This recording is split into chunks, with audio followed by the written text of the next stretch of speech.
It is Thursday, April 30th. It is time to get in the weeds. I'm Jeremy Lambert. That is SP3.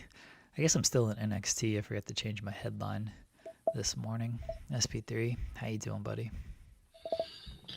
I'm all right, folks. Sadly, no sermon today. No sermon today, but I'm here. It's a Thursday, so it's a good day to talk about wrestling because I don't want to talk about anything involving basketball right now. We might about to make history the wrong way. So yeah, we got Dynamite to discuss. Dynamite continues this streak, in my opinion, of very good episodes heading into Double or Nothing. Double or Nothing card taking shape. I Quit match coming up. Another banger Darby Allin title matchup in the main event.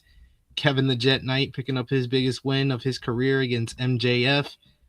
MJF getting trolled by Andrade El Idolo. Will How you know? Ospreay. How you know? Will Ospreay being the girl at the dance who got asked by two different guys to the dance and being stuck in the middle of Death Rider initiation camps, as well as the ops, the most unattractive version of the ops, trying to bring him into the fold. So we got a lot to discuss. We're going to talk about all that. We're going to talk about Carlos Silva's comments because, Oof. of course, we are. Uh, we're going to talk about we got you got matches of the week this week, Yes, SP3, you right? do. You do. So we got You do. that. We are going to talk a little bit of hoops at the end as well, just a little bit. You know, get to that's fair. That's fair. Might be I solo on completely. that one. That's fine. That's fine. I don't mind talking a little bit. So the games tonight are good. Looking forward to the games tonight. I stayed up too late watching hockey last night. There was a double overtime game, and then the Flyers and the Pens went to overtime as well. I know we got a few Flyers fans in the chat. Congratulations to your Flyers for moving on there. So that was a really good game. I was kind of rooting for the Pens because I wanted to see a game seven. I always like seeing a game seven, but especially when it comes to hockey. But I'm glad for my Flyers friends who watching their team get it done. And then some more hockey tonight as well. Guys, if you're here, leave a thumbs up on the video. That helps us out. We appreciate all that. Subscribe to the channel. That is very important to do here. If you have not seen it yet, it just went up a few hours ago. It is an hour long. We recorded it a couple weeks ago. It has finally been posted because we were waiting until after WrestleMania week. We were waiting before Wrestling Dentaku this weekend. But myself and SP3 talked to Hanare for just over an hour and 7 seconds. Everyone should go watch that. Not right now. Wait till after the show. But if you want more of me and SP3, go watch that interview. It was a lot of fun It talking to was. Hanare a couple weeks. We recorded that the Thursday after United Empire was on Dynamite. So yeah, a couple weeks ago is when we did it. We talked about his appearance on Dynamite with the rest of United Empire. Talked about Callum Newman. Talked about Will Ospreay. Talked about his injuries that he's had. His also his tattoos, kind of the meaning behind all of them. He gave us sort of the origin story with all of that.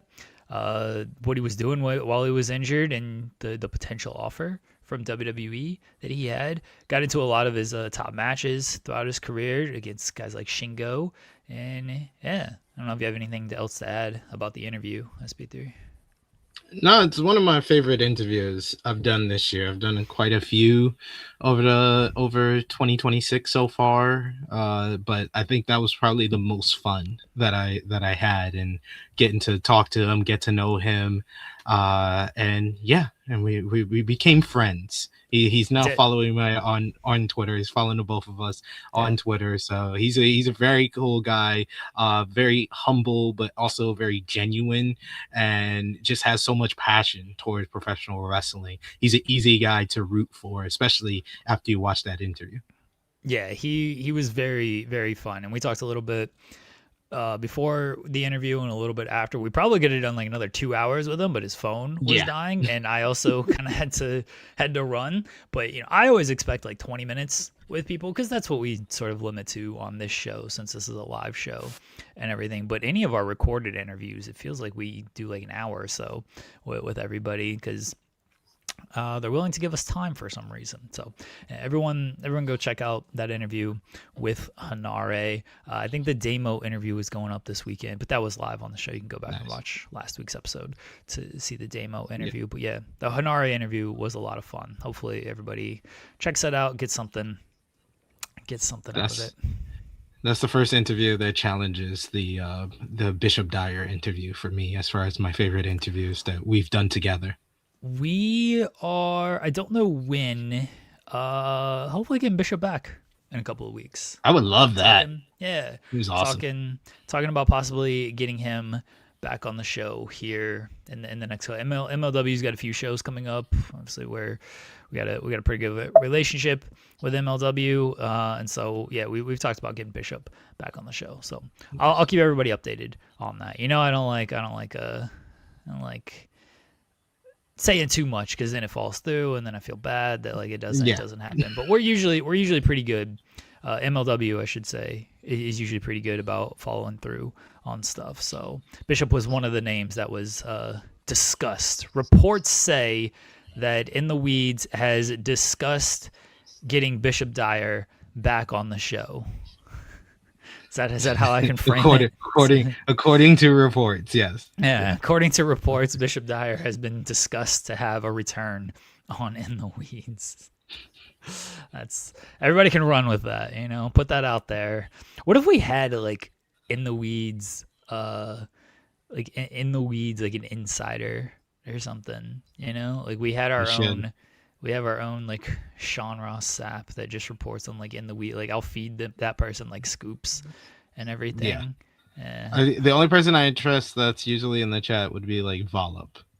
Volop can be our report. He could be our Shams. Okay. All right. Yeah. Who has the most followers though? We need someone with like a good follower. This is Sorry, true. Volop. Like we gotta have somebody. Does Louis have good followers? I feel like Louis has the most, maybe. I don't know. I mean, Kate's Louis can be our Woj. Our Woj. Kate has good. Yeah, good followers. We could go with Kate. I mean, yeah, she's got followers, and we could do that. A message Kate. Oh, it's funny. It's funny. I had someone who got mad at me because I have a following and because I talk bad about WWE. It was one of these burners accounts. Really? I always find these very funny when they put actual pictures, because usually the burner accounts don't put their actual pictures up, but this person actually put their pictures up, and they have 0 followers, following 0 people. I was like, you're obviously a burner account. Like, I'm not taking anything you're saying seriously. But I did go back and forth with them. It was fun.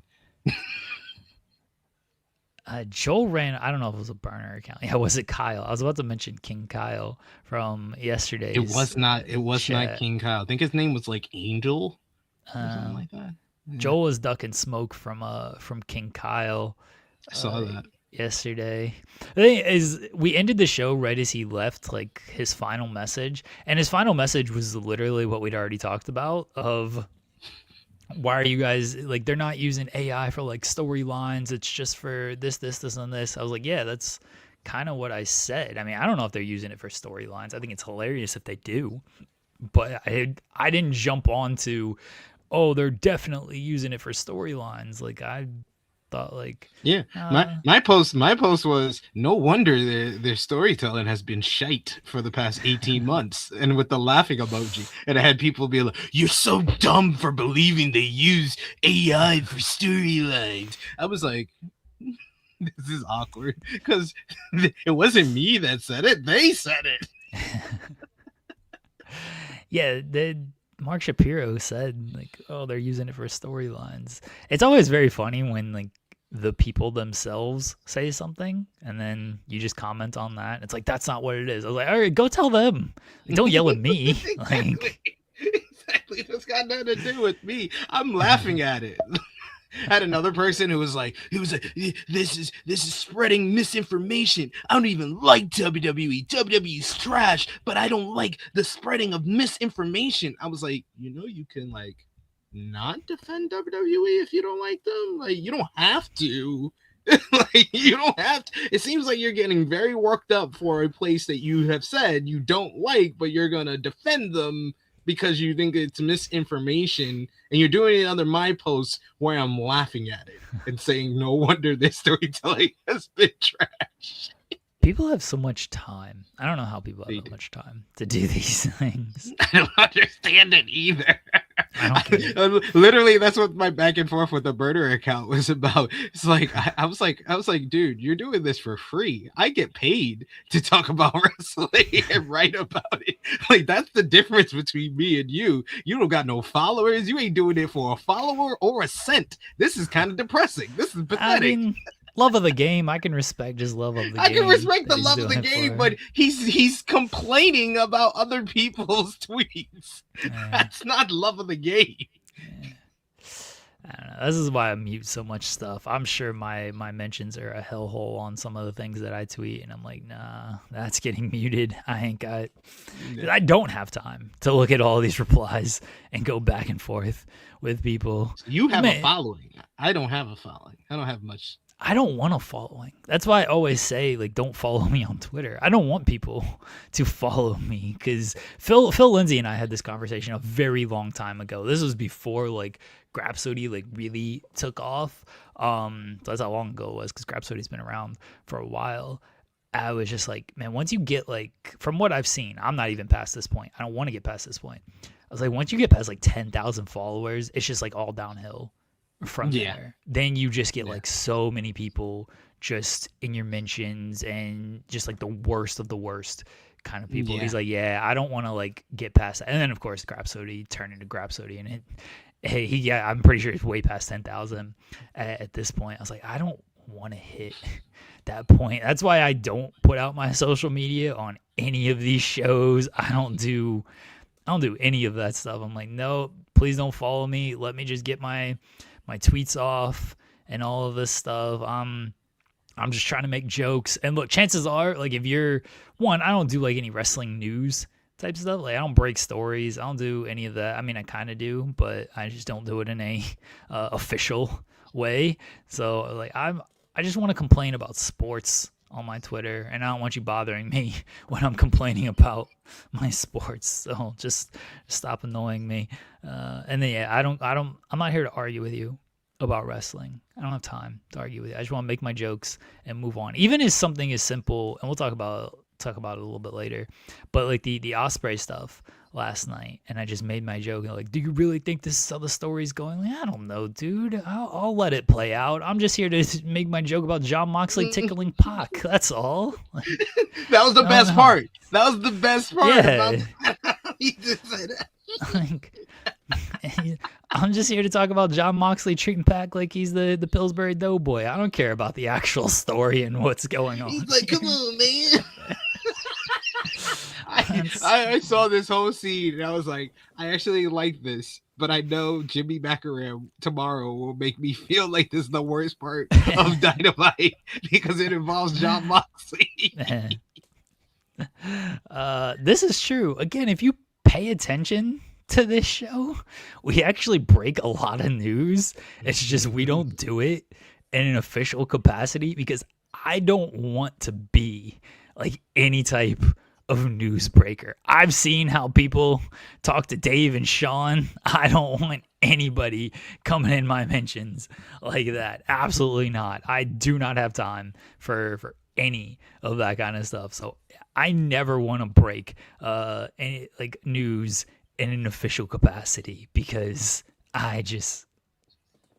too many people are weird about that stuff. Very, like, they're already weird about like jokes that I make. I can't imagine if they were like living and dying off of like, oh, this was a fake report that you put out, and I'm like, my bad. And that's also the thing is like, I don't want to put out fake information, so that way if I just give a little bit without giving everything, there's plausible deniability on there. I can look back and be like, yeah, look, you see that Easter egg that I dropped? Like that turned out to be true. Or I can, if it doesn't happen, I'd be like, well, I'll just throwing stuff out there. I was making a prediction. I was analyzing things. I Yeah, never said exactly. anything official. Oh, that's yeah, that's why I don't want to be a newsbreaker. It's just Oh, that game is not for me. to follow up what we were talking about on Tuesday, did you hear Kenny Beecham had a reply to No, Frank I wasn't able to Isola follow. during his No, what show? was? No, what did he say? He said it's the Kenny Beecham show. He was like, some people say I'm making Mondays even better, but some people are very upset about that. And then during like the middle of the show, he starts promoting the next show after him, and he was like, yeah, with Mark Stein. He was like, I'll be reading his Substack. He has some great stuff over there, so stay tuned for that. You see, that's how you promote the show that comes after you.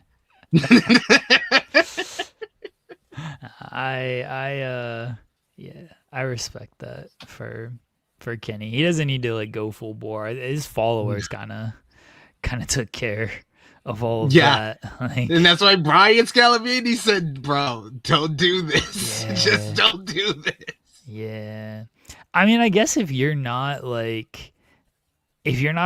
I don't know how much Isola is online, but like if you're not online that much, like maybe you don't see it. But yeah, if you're online, like you're going to see all of that stuff, and it just not worth it. Not worth it. But he still tried to go down that path, and whatever. Isola seems like a person. I don't know. I'm not gonna say like anything. a person, Yeah, I'm not gonna say anything bad about him, but that was just what you're partners with that person, like that person is on your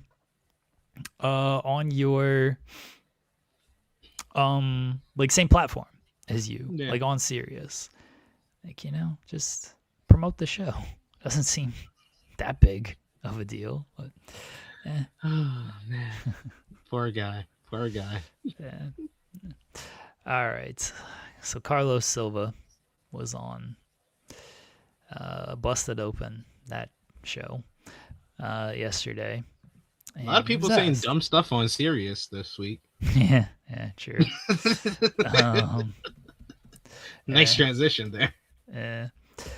So Carlos Silva was on Busted Open, and he was asked about pulling talent. Because Leon Slater got pulled from his match against Nick Nemeth. Leon Slater got pulled from his match against Ricochet. Nick Nemeth got pulled from his match against MJF. Carlos Silva says, it was super tough. All these business decisions are tough. I don't like being called a little bitch on social any more than anyone does. Well, if you don't do little bitchness acts, you won't get called a little bitch. He said, it's okay. You do got to take the good with the bad, and you got to make hard decisions. My job is sometimes to make hard decisions. We've got to protect TNA. And then he used the Under Armour slogan, we've got to protect this house. Sure. We've had some folks come at us, and they've moved into our nights. They've made some decisions. They've tried to block us in arenas and venues. That stuff is real, and it's out there, and it's okay because everyone's got to make decisions for their business. But we're not just going to lie down and not make decisions that are good for our business. Unfortunately, sometimes those decisions are tough. We're very thoughtful about them, and we try to do the best to make good when we have to make those decisions. In the case of Nick and Leon, in a few matches that had to get shut down, we tried to make good and make calls and take care of business as best we could. I confirmed it was his decision. I take full ownership. We've got a great team. We talk about these things together sometimes, and I'm the guy who has to make that decision, and then you move on. You go to work the next day, and you work hard again to get stuff done. There was no follow-up to this. They just left it at that. I would like to know why he thinks he can claim Thursdays, first of all. There's so many follow-up questions that could have happened after this. There's so many from that one statement. There's so many follow-up questions. Like, since when are you taking ownership over Thursdays? And since when is a person preempting their show that usually is on Saturdays to go to Thursday for 1 week, them encroaching on your day?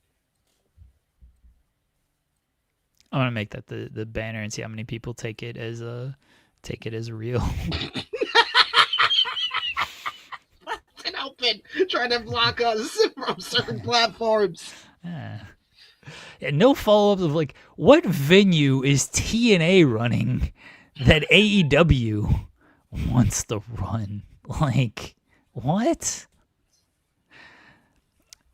Claiming Thursdays. So here was my question that I put out on socials that got a little bit of traction. Of this match was announced, Leon and Ricochet was announced on March 30th. I'm pretty sure MJF and Nick Nemeth was announced after that.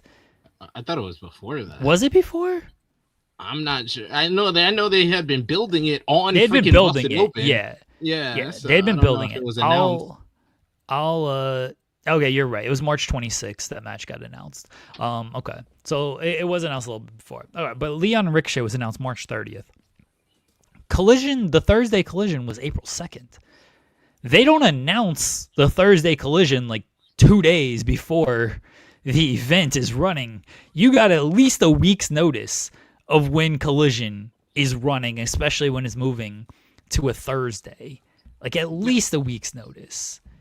At least by the Saturday. If it's on the Saturday, they usually announce it on the Saturday before the show. Like, why is this?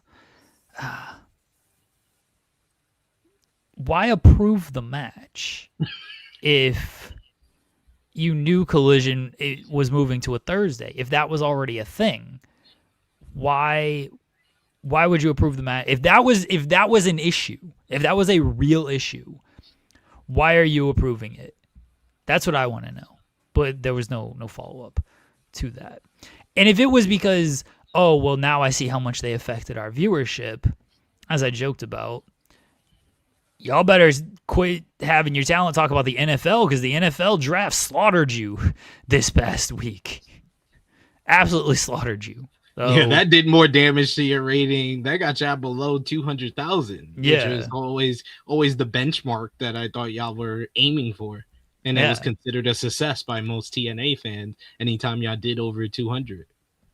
Yeah, but and yet what venues are they blocking you from? Like that's the biggest question. Like how do you do that interview and he says that and you don't follow up? Like can you give us an example? Can you give us an example of one time that they did that? And I know a lot of people have kind of assumed they talking about the UBS Arena, the Long Island show that they were supposed to have, but I don't know how you ran that building last year. So how did they stop you? How did they block you? So I mean, I know you want it sounded or the reports speculated that y'all were going to run Slammiversary there this year again, but I didn't hear any announcements of AEW running any shows at UBS Arena for any major shows, at least maybe a Dynamite or a Collision, but not any major shows are going to UBS Arena, which usually they would only run that arena for the bigger like episodes of Dynamite or at least a pay-per-view. So it's so weird to say that because you literally, that means either you're lying here or you lied before, because when you were asked right after you made the decision, you went and you sent the statement to multiple different platforms and you said it's due to partner conflicts. So which one is the lie? Which one is the lie, sir? That's what I want to know. That would be my biggest question. I would be like, oh, that's nice. That's nice. Follow up on this blocking arenas. So why did you lie? You're either lying right now or you lied before, because before it was partner conflicts, but now it's your decision. So which one is it? Is it a combination of both? And who are the partners? Who are these mystery partners? That's the two biggest questions, is which buildings did they block you from? And who are the mystery partners that you had conflict with that made you make this decision? Yeah. No follow-up to any of this. Like, oh, okay. That sounds good. Good answer, Carlos. Good answer. Don't know if it was. honestly. Don't know if it was a good answer. We got a super chat from Pal Ryan who says more TNA delusional Dixie Carter or Carlos Silva. It's two different levels, right? Yeah. Like, yeah. Dixie was up there because I mean she pulled out that whole locker room and was like, if you don't like Hulk Hogan being here, you can get the fuck out. And that's some level of delusion. That right is there. delusional. And they aired that on television, mind you. Like, at least with Carlos, he's just doing media stuff with everything. Yeah, Dixie was definitely up there. I'll give a slight edge to Dixie, honestly. Yeah, I think so. I Carlos think it's safe to give it to Dixie over Carlos. Carlos just thinks that he is doing the right thing, or he's we got to protect this house. You know how Under Armour says we must protect this house. That type of stuff. Like, yeah, Dixie was just kind of out there and just didn't understand the wrestling business. Now, I'm not saying that Carlos does understand the wrestling business. I mean, if you listen to this interview, you would probably say, no, he does not. But yeah, how Dixie reacted to feedback about the Hogan Bischoff era, and the fact that she gave Hogan and Bischoff so much carte blanche over TNA after the debacle that was them in charge or having creative control of WCW, that's a different level of delusion than even Carlos has gotten to. Yeah. I'm gonna give a slight edge to Dixie. I don't know. I guess Carlos is going to do more media. I don't know if he's going to be asked more about this. Hopefully he is. Hopefully he is asked now that he's given these initial comments. Hopefully he is asked about, okay, what venues did you block? Why is Thursday? Why is them going to your night? Why is that like a big deal when they've always gone to Thursday? Like, that's the part that gets me on the Thursday is it's not new information that they're going to Thursday. They've always moved to Thursday throughout the history of Collision. Anytime they needed to move, there's never been another day they've moved to. Dynamite moves to Tuesday if it ever needs to move, and Collision moves to Thursday. So why is this? Yeah, and it's not like this is the first time Impact's ever been on Thursday. Impact's always been on Thursday. It's just been on Access TV. It's been on Thursday for the last, 6-7 years? Yeah. So it's not like this is the first time Collision and Impact have gone head-to-head. It's just Impact was on Access, and so they didn't care about it and the viewership and stuff as much. Now they care. But now they're only going head-to-head for an hour. It's just the second hour of Collision and the first hour of Impact. It's not even the full show. It's just a weird comment to make of our night. Like, man, I don't know. He should be mad at Evolve. Evolve took Wednesday. What the hell runs on Thursday? ROH did run on Thursday. Yeah, ROH runs. I don't remember how long ROH has run on Thursday for. Since the whole Tony Khan era. Has it always been 2023 when they started doing the Honor Club show? Okay, well again, Impact is already on Thursday. Why aren't they mad at ROH for going on their night? They're like, we're not worried about that. It doesn't affect our cable viewership because they're on a streaming app. They're on a paid service. They're behind a paywall, so we don't care about that. Oh man, TNA, man. I honestly, if you were going to do an interview and that's what the best that you could have came up with, I would have said I'm not answering any questions about that. Like that's how I would have handled it. If you ain't got anything better to say than that, that just reopened when it felt like that was dying down. That whole talk about, especially after the WrestleCon guy came out and said that he reimbursed him for like the flights and everything. It was dying down, the whole talk about that, and now he's reopened it. Well, you have to. This is his real first interview since all that happened, so you have to ask the question about. Oh no, I'm not saying Busted Open. Busted Open was right to ask the initial question. I'm talking about from TNA and Carlos Silva's point of view. if I'm doing this interview, I'm probably not going to answer or say I don't want any questions. I'm putting that out in the front. Like, I'm not answering any questions. We got to make that personal decision, and then that's Busted Open's decision if they want to still do this interview, because this interview would not be talked about unless they were going to ask that question. Yeah, but if you're Busted Open and you still do the interview, then you look even worse. I mean, they're already getting criticized for not asking a follow-up. Like, if you have Carlos Silva you're misunderstanding what I'm saying. I am saying from TNA and Carlos Silva's point of view, you don't do the interview, or you say I'm not going to answer any questions. No, I know. I know. I'm not even talking about Busted Open. I'm saying Busted Open was in the right to ask that question. No, I know. Off, and then they have another decision if TNA and Carlos Silva had said we're not answering any questions in that regard. No, I completely understand what you're saying, SP3. Let me finish, please.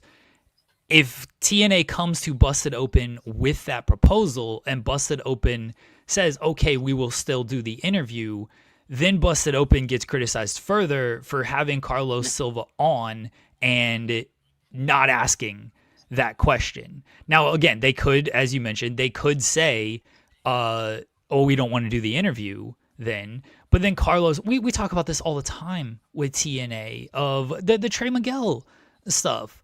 Trey Miguel's done a bunch of interviews. Trey has never once had to answer the question about AEW and Warner Brothers because TNA goes to everybody and says, don't ask about this. And I know some outlets have said, okay, well, we don't want to do the interview then. We want to ask about this. And then there are other people who have done the interview and just go on and they don't ask about it. So, no, I understand your point of view on if I'm TNA. Like, if you're TNA, like, you have to. You can't go to an outlet and be like, don't ask about this. And if you're an outlet, I'm like, all right, well, I don't want the interview then. Like, we have to ask about this. I think Busted Open was a safe option where, okay, I'll give this chat GPT. You weren't going to get any pushback there. So yeah. So I think you have to address it, because then I think TNA looks worse, and look, maybe they don't care about that. But I think they look worse if they have, with this answer. They don't care about how they look. Yeah, so they look worse if they have Carlos doing media and it isn't asked about, because then either you make the outlet look bad of like, hey, why wasn't this asked about? Or as we all know, it's like, well, this was probably TNA telling the outlet, hey, don't ask about this. So then everybody just looks bad. Like, you have to address it. And that was the question. Yeah, maybe there was a note, like, just ask one question. He'll answer only one question about this, and then you have to move on type of thing. Carlos gave his statement, and now I'm sure their hope is, okay, well, Carlos gave his statement.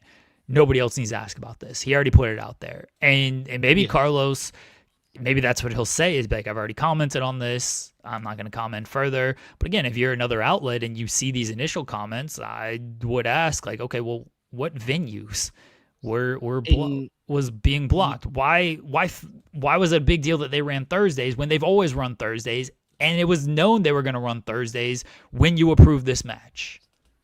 And you also bring up a good point that TNA probably said you got one question, because you could tell by the way LaGreca phrased the question that he was on side with whatever Carlos was gonna say. He was, you have to do what you have to do that, and I think that you did the right choice. And but what went into that? Like that whole line of questioning, I was just like, I felt gross watching. I'll be honest. Yeah. I like Dave LaGreca. I think he's a really good host. He shows a lot of passion towards pro wrestling, but the way he even phrased that question made me feel icky. As someone who does interviews with people, I was just like, yeah.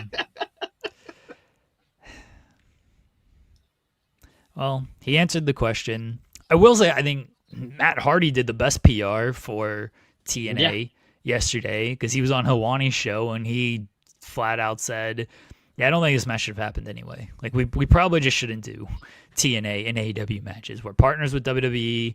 There is a conflict there. We probably just shouldn't do any of these matches. Like, yeah, that's probably the right call. And then the part that went under the radar because people don't actually care about good news, but I tried to highlight this is Matt said that Leon and Nick were compensated for being pulled from the That's good. matches, which is good because that was a big complaint about Yeah. that's what MJF went at them for is like you just cost your talent a bunch of money like how are you gonna give that back to them? And according to Matt, they got that money back. Now I don't know how much. I don't know if it was the full thing, but Matt said they were compensated. Okay, nobody picked up that part. It was just Matt Hardy Yeah. says they shouldn't do TNA and AEW matches, which again fair, but yeah, the Yeah. whole part about them getting This was compensated. kind of him looking at it from a non-biased perspective, where he's calling out Carlos Silva really by saying that he should have never improved that, basically. Yeah, which is true. If this was going to be a thing, he shouldn't have approved it. But as we've seen in the past, like this is not the first TNA AEW match. Like they've done these matches before. And as we talked about in the lead up, they've done WWE, WWID, and AEW matches. It hasn't really been an issue. That's why I didn't think WWE had that much involvement in this decision. I didn't think it was that big of a deal from their perspective. This felt like a TNA Carlos call, and maybe AMC said something because they weren't happy about the viewership numbers. I mean, Carlos is going to take full blame. I don't think he wants to throw anybody under the bus of his partners under the bus. But yeah, it shouldn't have been booked in the first place if this is how you really felt. And especially once it gets announced. And after it gets announced, you should probably like, all right, we'll go forward with these two, but nothing else is happening. Like Yeah. we're not gonna do this again. But now you've kind of made it bad for these promoters and stuff. Now he made good about it with WrestleCon at the very least. I don't know about WrestlePro, but at least he did make good about it with WrestleCon. So it was a good. Look at WrestleMania week in general. They literally had a WWE ID versus AEW matchup. I just finished watching the West Coast Pro show that had Adam Priest versus Starboy Charlie on it.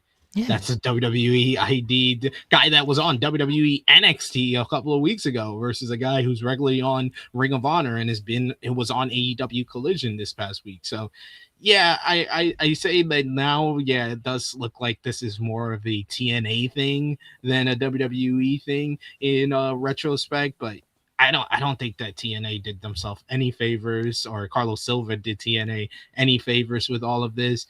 And I like this person. I like this person a lot. I've interviewed him. He's a nice guy. He follows me. I follow him, and I've been a big supporter of him. And I said that TNA should push him even further. He should be a world champion contender, the top heel in the company. But I don't think AJ Francis did TNA any favors either, because the whole apples to oranges thing of bringing up, AEW stopped Powerhouse Hobbs from jobbing to me on Fourth Rope. I was just like, that's not the same thing, sir. They didn't pull the matchup. You literally then posted a picture of you and Powerhouse Hobbs in the ring. So regardless of the result, you still got to do the matchup. These guys didn't. This is not the same thing. Relax, bro. Relax. You don't need to wave this flag so hard. I understand being a team player and everything, and you're a flag bearer for the company, but you didn't have to go that hard. It was kind of like, I was just like, damn, I like you, bro. That's how I felt seeing all of that. Like, I was just like, I like this guy, but damn, I gotta say something when I'm on a podcast where we're talking about this whole situation, because I don't think that helped the situation at all. No, I don't think it really did either. And as Greater Than Haro says, like AJ does love agitating people. He's gonna speak his opinion, and I got no problem with that. But yeah, it's not the best comparison when you got to do the match. Like they didn't get to do the match at all. Okay, AEW prevented Hobbs from losing to you.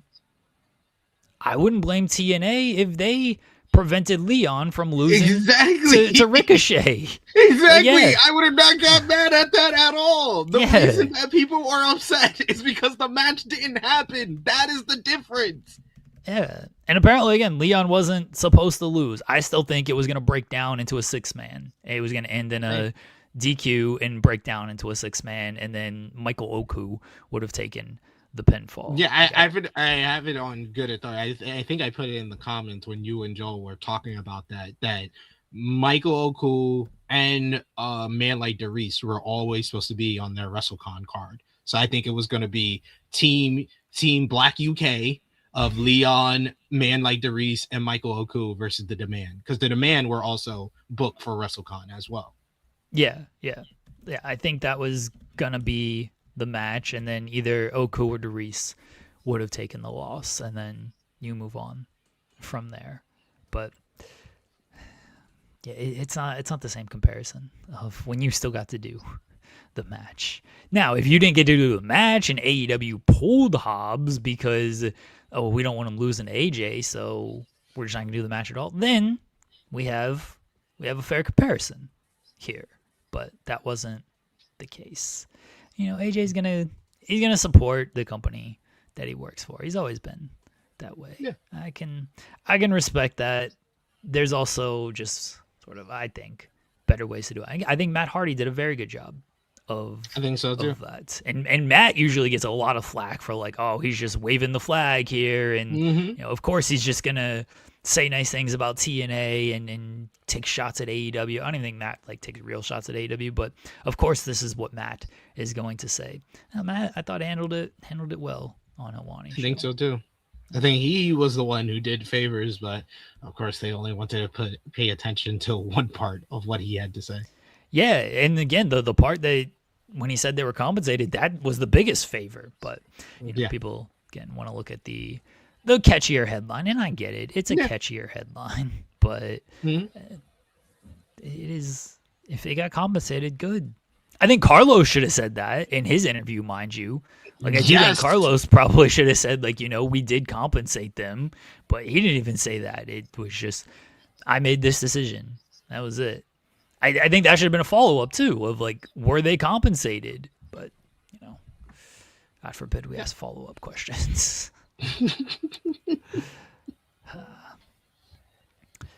AEW Dynamite last night. Let's start with the thumbnail here. Will Ospreay walks into Death Rider Dojo, and Jon Moxley is all very excited. He's Pillsbury Doughboying Pack. This guy over here, we love to see it. Love this guy.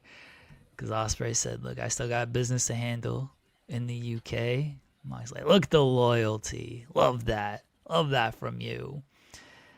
You're like, all right, so what are we doing here? And Moxley is just very excited that Ospreay is showing up out here, and you got to drop the baggage. However you feel about me, however you feel about us, you got to just let it go. Let it go. See this through. Ospreay's like, okay. He said, where's the ring? Moxley's like, there is no ring. And they walk away. Ground up. They walk away. They shove the camera away, and that's that. And then later in the show, the Ops, specifically Samoa Joe, makes a pitch to Ospreay, and he says, "Why don't you come join us instead?" And that was his whole pitch. He said that when you were getting attacked by the Death Riders, it was us who came to your rescue. He was like, you should join. You have stock. He basically said he has Stockholm syndrome, which is a great explanation for all of this. Because I know if you missed Collision, you probably were confused by all of this. Yeah. So yeah, I love him explaining. He has, I don't know if it's Stockholm syndrome or something, but I saw him, training with the Death Riders. Well, you get the same type of thing from us with the Ops. So make your choice. What do you think Will Ospreay's endgame here is? Do you think he's infiltrating the Death Riders? do you think he like will make a story or make a decision between the Ops and the Death Riders? Does he stay on his own? Like, how do you kind of see this going? I see this setting up probably at Double or Nothing. Ospreay and Moxley, Ospreay and the Death Riders versus the Ops in Stadium Stampede or Anarchy in the Arena.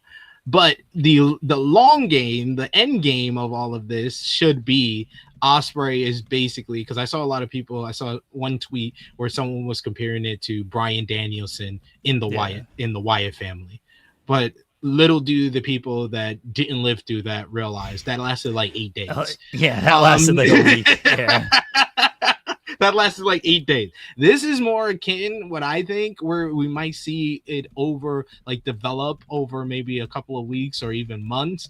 This is going to be the babyface version of MJF in the Inner Circle, where he's infiltrating, he's trying to learn things. Like MJF was trying to learn how to put a faction together, how a faction works, what he needed from the faction to basically start his own faction with the Pinnacle. I think what Ospreay's trying to find out is how to basically beat Moxley. Learning from Moxley to learn how to beat Moxley and to learn how to get to the AEW World Championship, which Moxley has held 4 times. So I think that the end game for all of this is Ospreay learning from Moxley and the Death Riders to eventually beat him in the Owen Hart Cup and then go on to Wembley Stadium and win the AEW World Championship. I'm hoping it's not what Jimmy McElroy thinks is going to happen, because Jimmy said last week after they abducted him and that we were talking about, he's probably going to make a pitch to kind of bring Ospreay into the Death Rider. He was like, oh man, I already know how this is going to end. This is going to end with Moxley helping Will win the AEW World Championship. And then Moxley gets to take the credit and say, oh, I helped you to this goal. I did it. He's going to be there celebrating with him at Wembley Stadium. I hope it's not that. I hope that this is Will has a plan in mind for all of this.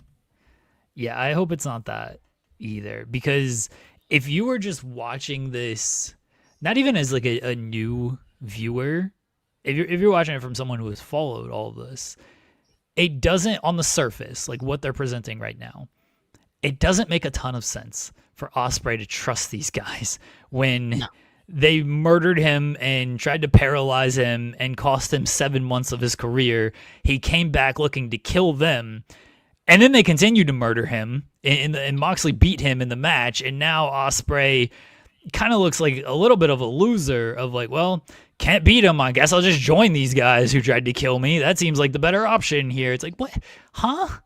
What? You're supposed to be like, you're supposed to be the superhero here, Will. Look, I criticize the selling and stuff, but let's not take it too far in the other direction of like, don't be a little bitch and be like, all right, guys, I'm just going to come out here and I'm friends with you guys now. Like, I guess I'm defeated. Let me hand in my cape. And now I'm part of your group now. Like, no, come on now. I still want the defiant Will Ospreay that I have grown to love over here. So it doesn't make a whole lot of sense for him to want to trust the Death Riders unless there is a bigger payoff out of it, which to me would be kind of infiltrating and, like you said, like learning how to sort of win these bigger matches, win the Owen since he lost last year, win the World Championship since he's never done that. Like, that would be the bigger payoff here. I hope it's not Moxley like taking credit or Will just being part of the Death. I don't want him joining the Ops either. The Ops no. Yeah. Suck. If this was the hook from 2-3 years ago, and this is Anthony Bowens coming right off of his Acclaim run, like, I'd be more optimistic about this. But having those two guys at the state that they're in right now, and I love Anthony Bowens. I think Anthony Bowens is so talented, and they can get a lot more out of him. And I was a big fan of Hook originally when he first made his debut, but we're at the stage where both of those guys are not looked at as actual like threats to anybody on this roster. So yeah, it's kind of axing too much, and this is not the tantalizing option that it should be. I like the fact that how the rest of the United Empire are playing this on social media. You had Callum Newman on social media coming off of Collision. He retweeted the whole conference and therapy session with Moxley and Ospreay with the Moxalog, and he basically was like, "Oh, he was like, I dare." He was like, "I dare you to leave us again." I dare you. And then you had Hanare yesterday retweeting the clip from Dynamite, and he's like, "What is going on here? Like, what is going on? What are you doing? What are you trying to do here?" So hopefully we can get more follow-up with all of this, and we can have United Empire question them even further after Wrestling Dontaku or in the post-match comments at least. Yeah, I want to know how they feel, because this is the group that Will created, that he has kind of passed on to his little brother of Callum Newman, and he brought them into New Japan. He basically cut Callum Newman's biggest celebration of his career, where he became the youngest ever IWGP heavyweight champion, and he cut it off short saying, "Oh guys, I need help at work. I have a problem at work. I need help from you." And these guys traveled 20 something hours from Japan to the United States with him to take care of this, to brawl, to go to war with the Death Riders, and then 2-3 weeks later he's joining up with them and training with them. Like, what is going on here? Yeah, the United Empire. Hopefully we get like a backstage segment at Dontaku of like, what the hell are you doing over there in America? Like, what is this? And then maybe Will just gives a simple like, "You guys got to trust me" type of thing. Like, I don't think you need to give a ton of insight. You don't want to play out the entire story this weekend, but just like, "You guys got to trust me," and then that kind of advances things from there. It is very much a let it play out story. I'm not going to overreact to things of like, this is stupid. Why is Will Ospreay trusting any of these men when they try to kill him? But sure. Yeah, we'll see. We'll see how it works. Yeah, people who are comparing it to the Bryan Danielson, Daniel Bryan joining the Wyatts, everyone obviously like remembers the moment on the cage where he was concussed and the reaction to that. And I don't think people remember that like that was like a 1 week story. It could have been more, but they cut that very short, and that's just what it was. But I do understand the comparison of it. It's just you gotta be fair to remember that literally only lasted 1 week. Yeah, some people think it was longer because they've only watched it through clips, basically. Yeah. The show opened with a wrestling match because I've been heard, and they said, "Fine, here's your wrestling match to start the show. We will not open with a promo or long video packages and everything. We will get right to the ring." Could have just cut the entrances, bring it back real old school Dynamite style. Not for this match, but if you really wanted to get back into old school Dynamite, we could have just gone right to the match. But I like a video package. I like actually making the show feel important. This is what I complained about with WrestleMania, that we only got video packages for the main event, which made every other match not feel as important. I like whether they gave us a video package for anyone who is new to AEW or watching it for the first time. Here's how we got to this opening matchup. Yeah. No, I like that they had the video package there as well. But yeah, I like that they also just opened with a match and not some type of promo with it, because it just feels like too often they've been opening with some type of promo and not an actual match. MJF, Kevin Knight, as usual, turn to you for the play-by-play recap here. But the finish saw MJF try to cheat with the diamond ring, and now it's becoming his kryptonite, because every time he's going for that diamond ring, he gets kicked in the dick and loses off of that. No. Kevin Knight won. We talked a little bit about it yesterday of like, what do you do here? What should MJF be losing? It's like, well, I don't know if MJF should be winning the TNT title. if Yeah, MJF loses, that was what I was like most not into, because I know a lot of people was like, well, he has to have something to put on the line against Darby. Well, not that. Like that's what I was. That's where I was like. I was like, it doesn't need to be the TNT title. Why would you cut the legs off of Kevin Knight to make the TNT title look inferior by comparison to the AEW World Championship? That doesn't make any sense to me. And if you're Darby, like you got the world title, do you really care? Like you've already won the TNT title. Like is that like really a big enough thing of like, okay, sure, yeah, put this inferior title on the line and we'll call it square. Like I don't think Darby cares that much about the TNT title, for that to be the thing that MJF puts on the line. Yeah, I didn't want MJF to really winning the TNT title. I pitched the idea of a DQ if you're going to advance a story between Knight and Speedball with one of them turning. Speedball kind of like cost Kevin Knight the match because by attacking MJF after MJF kind of antagonizes him. That would only be if you were going a certain direction with the story, which they are clearly not, at least not right now. But otherwise, I was like, have Kevin Knight win. MJF can take the loss. He's a heel. He can talk himself in and out of anything, and he'll pick up a win at some point. He'll put something on the line that makes it worthwhile for Darby, and it'll be fine. And that's what they did here. So Kevin Knight did win. Nice hit to the dick, which I know Joel Pearl loves. And small package victory. Thoughts on the match? Oh, I love this match. This was an excellent opener to the show. The crowd was red hot.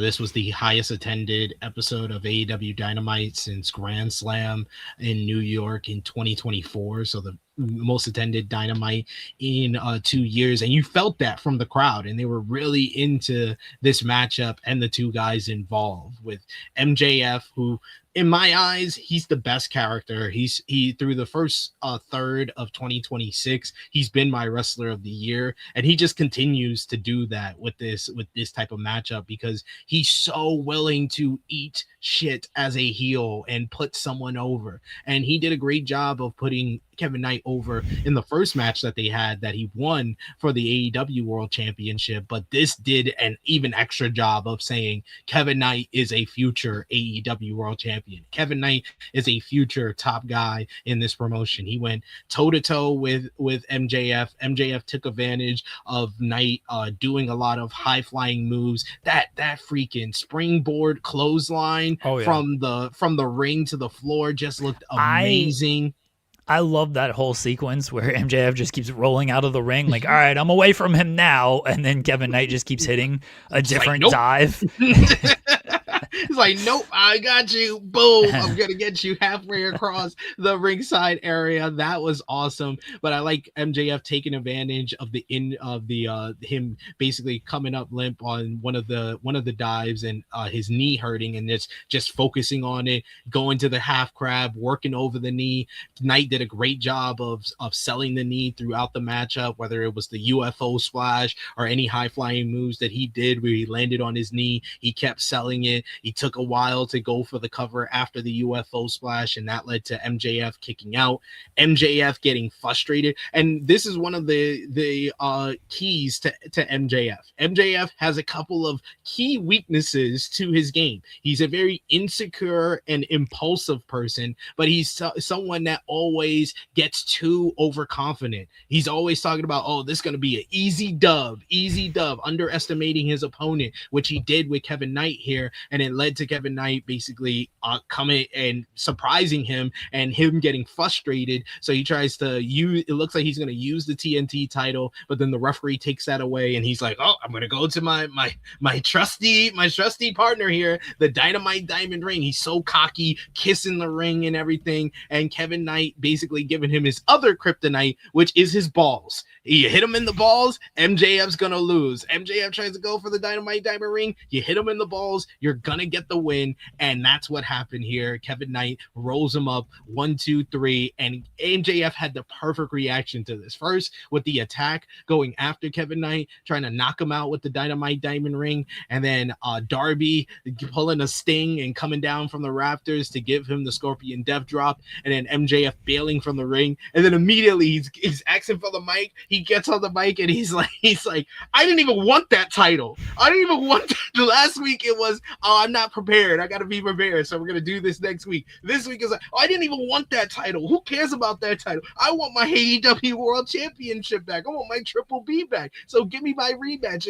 And I love Darby kind of needling at MJF at this point, saying, no, you don't get your rematch. No, you got to put something on the line. I want to face someone who's more deserving than you. And looking at Kevin Knight, because he got the win, it makes him an even more legitimate contender to go after the AEW World Championship like he teased a couple of weeks ago. And now he gets the title shot next week. So the whole opening to this, and then Brody coming out and the history between Brody and MJF from earlier this year, him staring down with MJF, coming to Darby and being like, I have some bad news for you. You're not going to win tonight. I'm going to be the new AEW World Champion and I'm facing Kevin Knight next week for the title. So I like all the people involved. They have done a great job of kind of elevating Brody King from him consistently being involved in the AEW World title picture. They've done an amazing job of making Kevin Knight feel like he's next up, like he's right up there with Kyle Fletcher as the next guys that's going to be in the main event picture for AEW over the next 5-10 years. So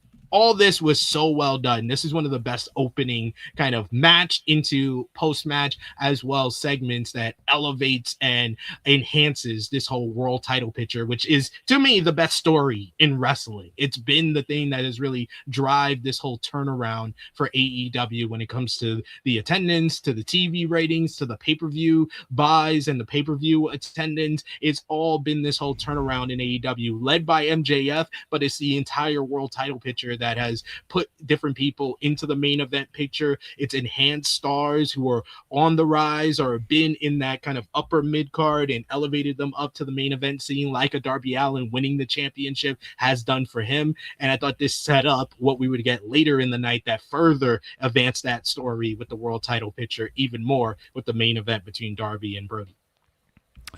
Bob saying MJF better start wearing cup, but only after a segment with Taz. I thought that too. I was like, this dude's got to start wearing a cup. Like, come on, you're smarter than this. This has happened multiple times now. You gotta get the cup on there, MJF. Maybe someone needs to tell him this. Yeah, and it's not only Money Mark's bringing up that Kevin Knight is the last person to beat Darby. Not only that, he did what Mount Everest couldn't do. He took out Darby Allin. Darby Allin was supposed to be in the Continental Classic, and it was Kevin Knight with that coast-to-coast dropkick that put him on the sidelines and put him on the show for nearly a month. Yeah. I tweet MJF, like, hey, have you ever thought about wearing a cup? He'll probably reply to me. He's notoriously online unless he's not online. Probably be like, there's not a cup big enough for me. Big Hebrew. I guarantee that'll be his reply. If I tweeted him. After the match, MJF attacked Kevin Knight, went after his knee. Kevin Knight did a great job selling the leg all throughout the match. Then afterwards, by the way, MJF attacked him. Yeah, I thought Speedball was going to come out. No, maybe Speedball wasn't there. I have no idea, but Speedball did not come out. Instead, it was Darby down from the rafters, running off MJF, and MJF was like, that match didn't count. I was only half-assing it against Kevin Knight. And Darby said, like, you still got to put something on the line. And we continue that as MJF continues to, I guess, wait to see what he will put on the line here. And yeah, as you mentioned, Brody came out because Darby was like, hey, I'll give you the title shot. And Brody was like, hold on now.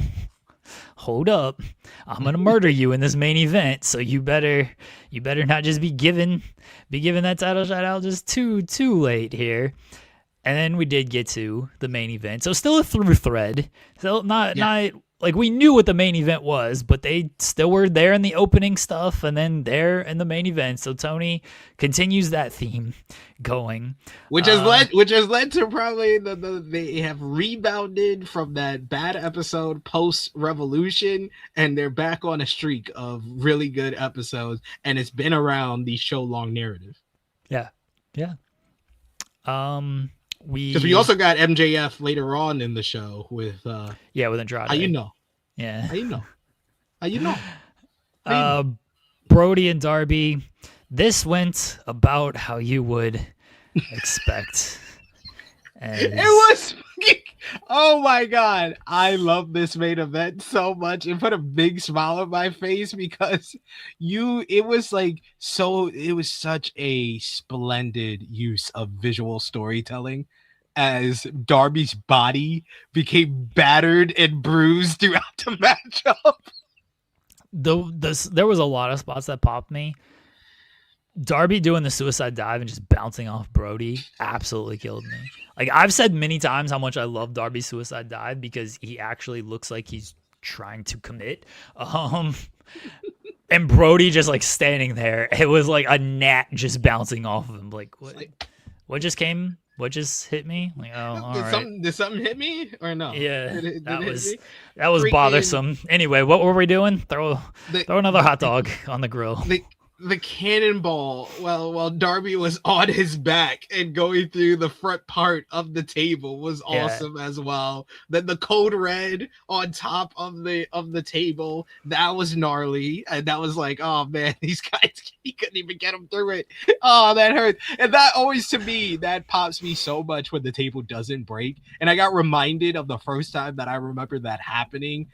Me and Jimmy, it's gonna be probably out on the True Hill Heat YouTube channel. We watched for GOAT Match Series. We watched HBK versus Kurt Angle from WrestleMania 21, and I got reminded of the springboard where he does the crossbody to the outside, and he just yeah, angles on top of the table, and they just both bounce.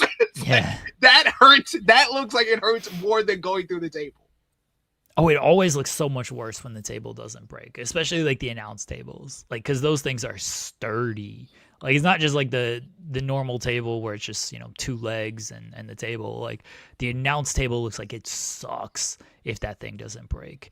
But yes, they completely killed each other. A bump was like super unnecessary, but I respect Darby for just like taking it and in the way that he does. I mean, a lot of Darby bumps are super unnecessary. But the one that like really got me was the clothesline when he's on the ropes. And instead of just like taking it and falling it just like off, is like, no, let me hit the back of my neck on the apron and then fall to the floor. It's like, you don't need to do that. I appreciate that you did. Was it the chop? Sorry, yeah, the chop and not the clothesline. Yeah. But like, Yeah, he chopped whatever. him and he just falls over. Because he's done that a couple of times with Gabe Kidd before he won the title recently. But yeah, he did that with Brody. It was just like, oh my god. And then it was before he does the second dive where they fall against the table that I noticed the bruising on his body. Because first I saw the big hand mark on his back, the big red hand mark on his back. But then when he rolls into the ring after the code red on the table, you just see his shoulder has the biggest red like gash that's just growing on him. His chest is red. He goes and he gets up and he's about to run the ropes, and you see his whole back now. It's just all red from the chops to the back that Brody was killing him with. And then he does the dive, and instead of just doing the dive and landing on Brody, he bounces off of Brody again after knocking down Brody, and he knocks it to the table. I was like, this match is the best. It's awesome. Oh man, not as like perfect. Because like I said last week, I gave Darby and Ciampa. That's a perfect TV main event. But this was just so close to it. It was another banger from Darby, and I was like, I had to put losing my religion because of the Laker result. But my other headline that I was gonna put is I apologize to Darby Allin. I apologize. I denied it. I was like Peter talking about Jesus being one of the apostles, and I was like, no, I don't want to see Darby having the championship. No, I don't think that's a good idea. He's not as hot as he once was. No, that's not the good move. He shut me up. He shut me up as a naysayer to the point that I'm a supporter now. This has been incredible, an awesome title reign, and we're only 2-3 weeks in. I mean, it's a credit to Darby, obviously. It's a credit to just how they've also booked him. Because I was with you. I didn't Yeah. think he was as hot. I think everybody kind of knew, like, hey, he doesn't feel as hot as he once was. Like, are we really going with Darby? But the way they laid out the match, him beating MJF, okay, you know what? That was the right call of how they laid that out. And then you're doing the title reign how you should, which is put Darby in the main event and just let him go out there and kill himself. And that's what he is great at. And then you give him the right opponents. Ciampa obviously had a whole lot to prove in that match, and it was a fresh match that it was like, oh, okay. You give him Brody. Him and Brody always have great matches, and him working with like anybody of that style, like a bigger dude is going to work. I was talking to my wife about it last night. She's like, all the Brody matches are just so great, and we were talking about how they used to just like they would attack each other at like Comic-Con and concerts and everything. It was just like always on site between them. It was like, yeah. I was like, yeah, him, Brody, and Joe. Like Joe's another dude who's just like a bigger dude who just like doesn't give a fuck, who can just like toss him around, and just like the persona of Joe just works so well. It's like there's not a bad like Darby and Joe match because the styles just work so well. That's with probably each other. that's probably like his three best. I want to say his three best rivals in AEW is Brody, Joe, and MJF. I hope they just do another Joe and Darby match for the title during this run. Like, just do it. We just need it. We need it. I was mad that he didn't address that. Like, I wanted him to be like, oh, I'm back. I'm going back after the AEW World Championship because I need me another Joe and Darby matchup. But yeah, the Darby and the video package also kind of laid that out of how well they've worked together over the last couple of years. All right, give me 1 second. Okay. Oh, that's not the run-in we like to see. That's not good. All right. I hope we get Darby and Joe again because Joe is supposed to be part of the whole kind of contender series thing they were doing, and then he ended up getting hurt, and so they weren't able to have Joe as part of that. Just Ciampa got his title shot just by being like, hey, I want a title shot. At least like Brody won some matches, even though he lost to Swerve in his last big match. Kevin Knight did beat MJF, like well-deserved title shots there. Just have Joe beat a couple more people. Be like, hey, remember when I used to kill you back in the day? I'm going to do that again. Like, hell yeah, let's do this. Yeah, they work really well together, and yeah, this was just great, and it makes sense. Yeah, Kevin Knight to be the next challenger. He wants the AEW World Championship. He's not stopping, and like for what I said about like it being used in the whole MJF Darby Allin rivalry, I didn't think the TNT title was needed, and I think that it going like title versus title against the World Championship kind of devalues the TNT Championship. I think as TNT champions challenging for the AEW World Championship and being a legitimate contender, that does elevate the TNT title. So I like that use of it, and I like the fact that we get Kevin Knight versus Darby Allin next week, and hopefully they also address the fact that Kevin Knight did what Mount Everest couldn't do, and he took out Darby Allin and basically got him out of the whole Continental Classic. So I meant to put this poll question up earlier, but I'll put it up now. Which group would you rather join, Death Riders or the Ops? We're not looking at this from a Will Ospreay perspective. We're not even fully looking at this from a wrestling perspective. Which group effectively would you rather just hang out with on a day-to-day basis? Would you rather be around Jon Moxley, Pac, Daniel Garcia, Marina Shafir, Claudio, and Wheeler Yuta? Or would you rather be around Samoa Joe, Anthony Bowens, Hook, and Katsuyori Shibata? I feel like people might be want to be leaning towards Death Riders a little bit. I'm going to make a little bit of a case for an Ops. One, Samoa Joe. Mojo rules. Exactly. Okay? Two, Hook, maybe not the most personality on television, but he's got personality in person. Yeah, he is dating like Dame Dash's daughter and everything. Like he's in with some like top tier people. Kind of the same thing with Anthony Bowens. That dude's everywhere. Yes. He's on like MLB Network. He's on red carpets. He'll take you to the red carpet. Yeah, he'll take you to the red carpet. So I think that people are sleeping on this and just trying to look at it. That's why I'm trying to make the case perspective. But I can vouch for this because I have hung out with Hook. I've told this story multiple times on the True Heat platform. I don't know how many times I've said it here, but I have hung out with Hook, and I've done extracurricular activities that a lot of us enjoy at the time of 420, and he's a fun person to be around. So I don't know. I don't know if that's him at the strip him. club in that photo, but you've seen that photo I think if it's not him, it looks someone just like him, and it probably is him. And even if it is not him, he probably does that anyway. So. Exactly. And Katsuri Shibata is one of the all-time greats, so he can teach you how to wrestle.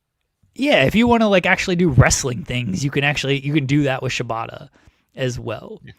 Like the Death Riders, I don't think there's anything wrong with them.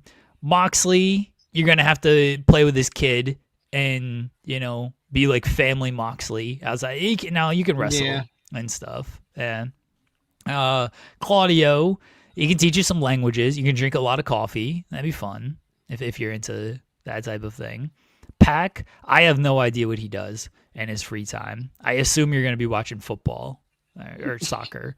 That seems like what he mainly does. That seems like what he would do. Daniel Garcia, maybe, he's going to the clubs. Yeah, he's going to the clubs. That'd be someone to have fun with. Yeah, he's definitely going to the clubs. Marina, I guess get to hang out with Brody a little bit. Yeah, get to hang out with Brody. Yeah, that's true. Yeah, that's about it. I have no idea. Ronda Rousey, if you want to talk about politics, I guess. That sounds terrible.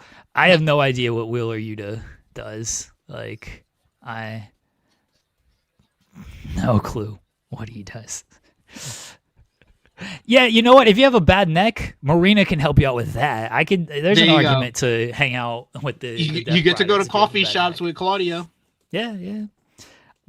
There's a really like strong argument for the Ops. I understand TV presentation and stuff. If that's your end game, then yeah, Death Riders, you're gonna probably go a little bit further than the Ops. But if you're talking like day to day, and that's what we're talking about here, day to day, kind of, you got to be around these people 24/7. Live that life out there. Yes. Which group would you rather hang out with? I think there's a real argument for the Ops here. So, vote on the poll question. Leave a 1 or 2 in the chats. It's 50-50 right now. Did you notice how everybody was going Death Riders early? It was like 4 straight for the Death Riders. It was early. your explanation, your pitch. Once I started explaining like the actual poll question, people were like, oh, okay, you know what? I might have to change my mind here. Might go in a different direction over here. You done convince people. This is a great sell job. Great sell job by Jeremy here. We need Jimmy Macaram. What would Jimmy Macaram? Oh. Jimmy Macaram would definitely go with the Ops, even though he doesn't like Hook too much. Ask him later on what he would go with. Christian I voted too. You voted? Okay. Christian and Cope beat RPG Vice. They accepted the I Quit match. I Quit Street Fight, which doesn't make any sense. They quit it. They accepted that for Double or Nothing against FTR, and then a little bit later in the night they defeated RPG Vice. During the match, FTR brawled. They were outside on commentary, and then they brawled with Conglomeration because they came out. And after the match, Copeland got the steel chair bar and made Trent say "I quit," which got like no reaction because no one could understand what he was saying, even though it was very obvious what was going on. He took it out of his mouth. Yeah, and then they finally they had to. Yeah, they had to take it out of his mouth for him to like actually say it, and then people reacted a little bit. And then Copeland was walking around with a popcorn bucket on his head, which was the funniest part of all of this. And Christian grabbed the titles. I was like, all right, you know what? You've won me over with this whole. I was like, they're going back to Goofy edging Christian. This is where I'm at. This is where I became friends of them. I became fans of them. Man. I don't know. Thoughts on the match? Match went too long. It went too long for the guys involved. Like I was tending towards that with the matchup that we haven't talked about yet, the international championship matchup. I was like, did that go too long? But I thought that he did a good job of putting over Ace Austin, and I came out of the match looking at Ace Austin like he was better than how I looked at him going into the matchup. This one, it just went long for the sake of selling that Christian has the bad arm, but I think you could have told that story with 5 less minutes. It felt like Christian and Cope were like, this is our first time teaming on Dynamite. We want to do a match as long as possible because they didn't just want to do like a straight up squash match. Like they were like, we want to actually like get some ring time in here. Like that's because it did not need to be this long. Like you're facing Rocky and Trent who lose to the never Boom. won a tag team matchup on AEW Dynamite. Ever. Yeah, they lose to Boom and Doom, the greatest team of all time, in less time than it took Cope and Christian. So it just felt like them saying, "All right, we want to get these reps in for our first match on Dynamite." But it was a Joel Pearl fine at the end of the day. Yeah, it was fine. It was fine. I like the conglomeration and FTR and Stokely going at it on the outside. I don't know why they needed to wear hoodies to get into position for that. They could have just pulled up, had their popcorns and watched it, and then bumped them over the head with the popcorn, and then started the brawl that way. But yeah, that was fun to set up. What we would find out for later is a matchup for next week. Oh, I'm back. I froze. There we go. For a second. All right. Yeah, there's a run on hoodies when it comes to wrestling companies. It's just like buy one, get 50. It's like, all right, shit, we got to use these things. So you wear these hoodies this week. You mentioned Okada and Ace Austin. You thought this match went a little too long as well. No. I was thinking that at first, but then as the match progressed and then it came to the end, I was like, no, this was the right amount of time to make Ace Austin feel like a threat. I felt much more like, okay, he came off strong in defeat more than I was when he went kind of the same amount of time with Jon Moxley. And that's mainly because I think sorry for Moxley fans, think that Kazuchika Okada is a much better professional wrestler than Jon Moxley. And he knows how to make his opponent look good and give him enough near falls or nice attempts. And then the key to Okada matchup is when he hits the drop kick. When he hits the drop kick, he has the best timing. It's not just the execution and how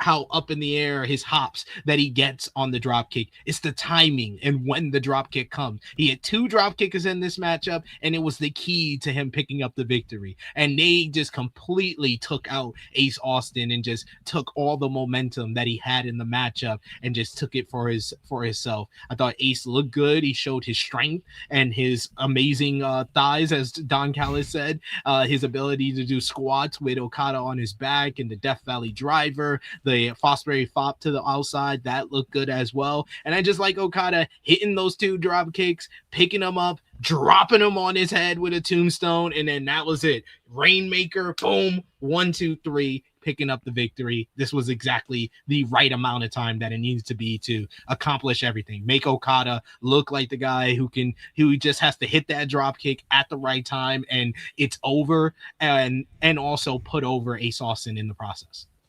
Yeah, this match didn't feel long to me, especially compared to the Copeland and Christian match. And the other thing is, like, you're probably going to do something with Ace Austin, maybe not in the immediate future, but it helps to kind of present him as a little bit of a threat. You know you're not doing anything with Rocky and Trent. They ain't being title contenders anytime soon. They are there to just lose every match that they are in. So why are we doing a 13-minute match with those two against Cope and Christian? Again, there's an argument with Ace Austin of like, hey, maybe you're going to do something here. I don't always, and I've had this complaint for a very long time with AEW. I remember arguing with Will Washington about this on the day after Dynamite, which I'll take credit for. I mean, I didn't pitch that show or anything, but that's the only reason he got his job in AEW is because of Day After Dynamite. But I argued with him about this when it was a very early Takeshita and Brian Cage match, and I was at the show live, And I was like, why did this go 10 minutes? And Will, like, well, it was a good match and all this stuff. I was like, sure, but like, they ain't doing anything with Brian Cage. Wouldn't it just serve? Like, it feels like they're doing something with Takeshita. Why didn't Takeshita just squash him? Like, oh, cool, great match. Like, there's great matches all through the card. Just have Takeshita win. I know Brian Cage is not going to be anything in this company. Like, I just know. There's no proof they're going to do anything with Brian Cage. And this was, earlier when Brian Cage may have like had a little something, but it was very clear Takeshita was the guy that they were going to position and continue to put stock into. I was like, so why are you going to just have Takeshita win in like 7 minutes instead of 10 minutes? It serves Takeshita better. I don't always love the 50-50 stuff. Yeah, I get it. And I don't, by the way, I don't think like, what's that?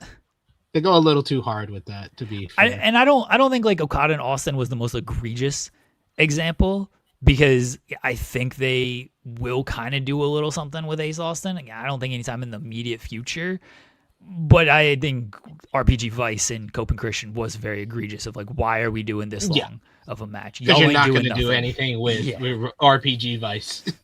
Tony's going to listen to this and be like, you know what? Fuck you. RPG Vice winning those trios titles next week. RPG Vice and Mark Davis, two trios champions. Look, if RPG Vice wins a match within the next 2 weeks, I'm taking all the credit in the world for it. All right? It is my complaint here that caused them to win a match, because Tony listened and was like, we're actually going to do something with them. They're going to win this match. So I'm taking all the credit for it. After Okada won, Takeshita came out on the ramp and stared at him.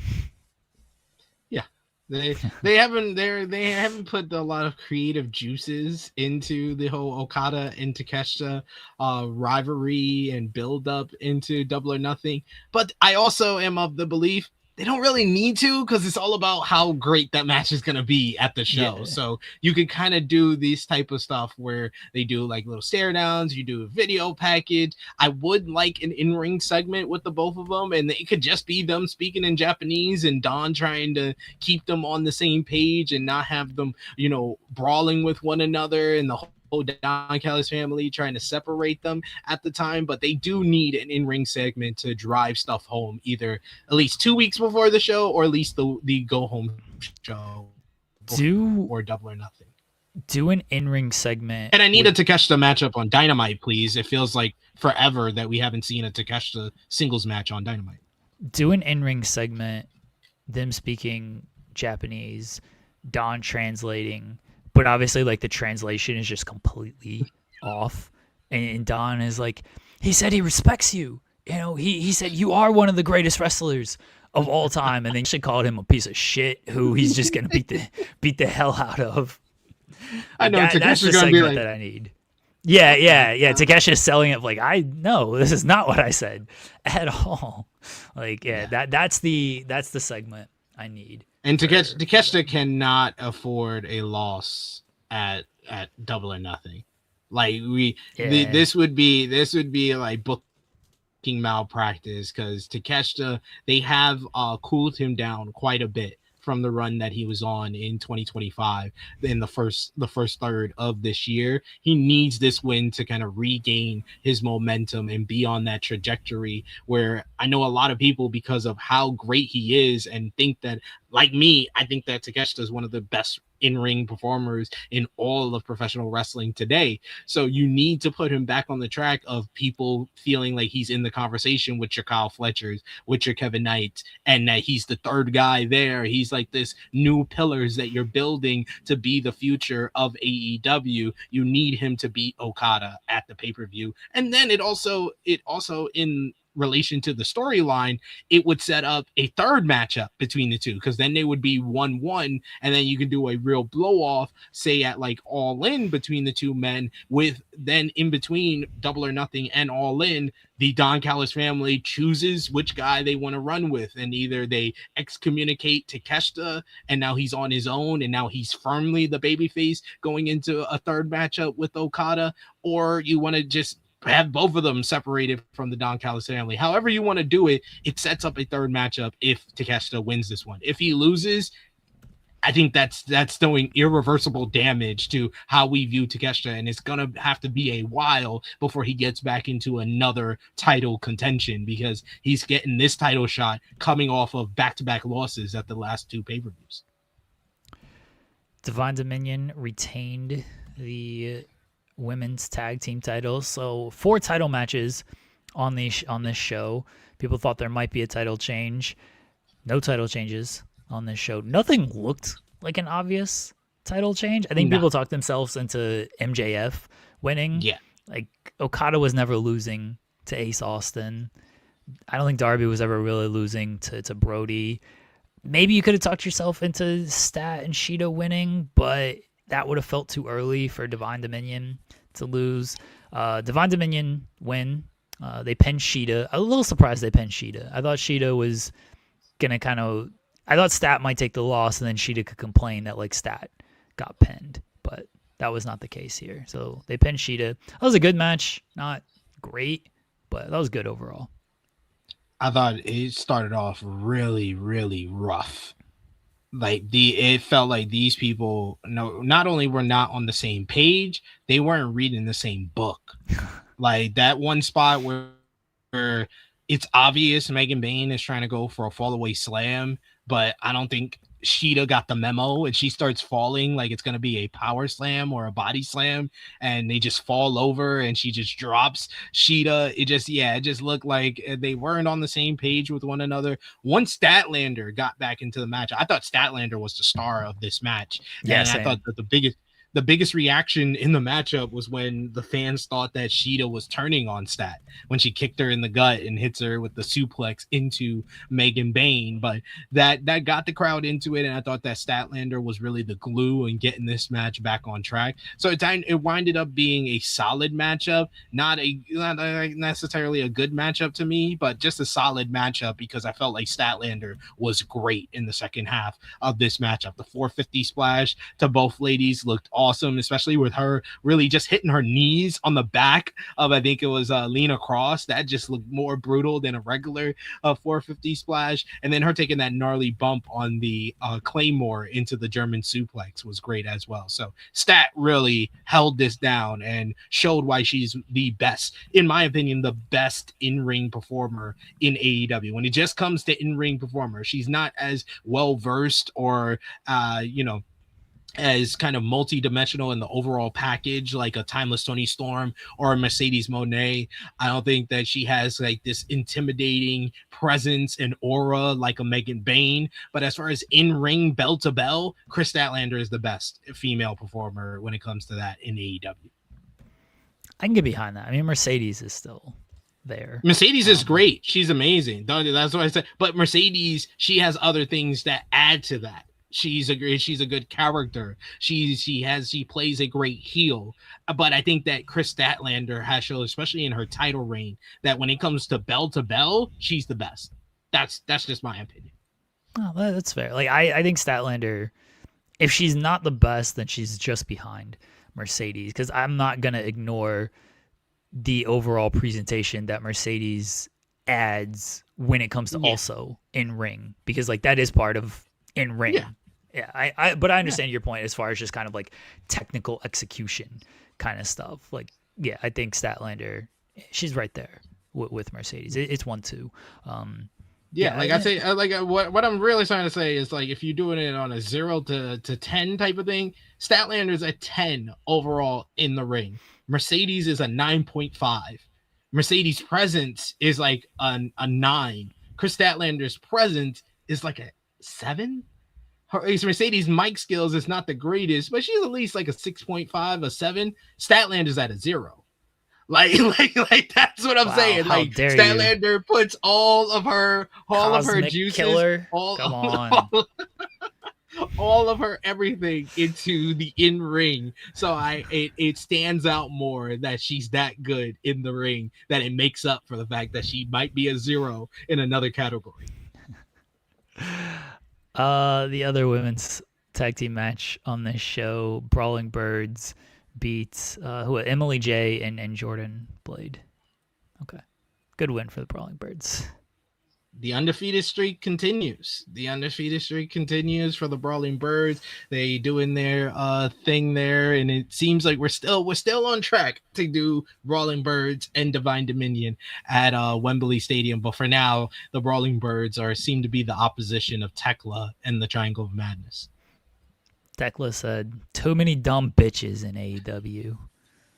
Too many dumb bitches in life, Tekla. You know." It's not just AEW specific.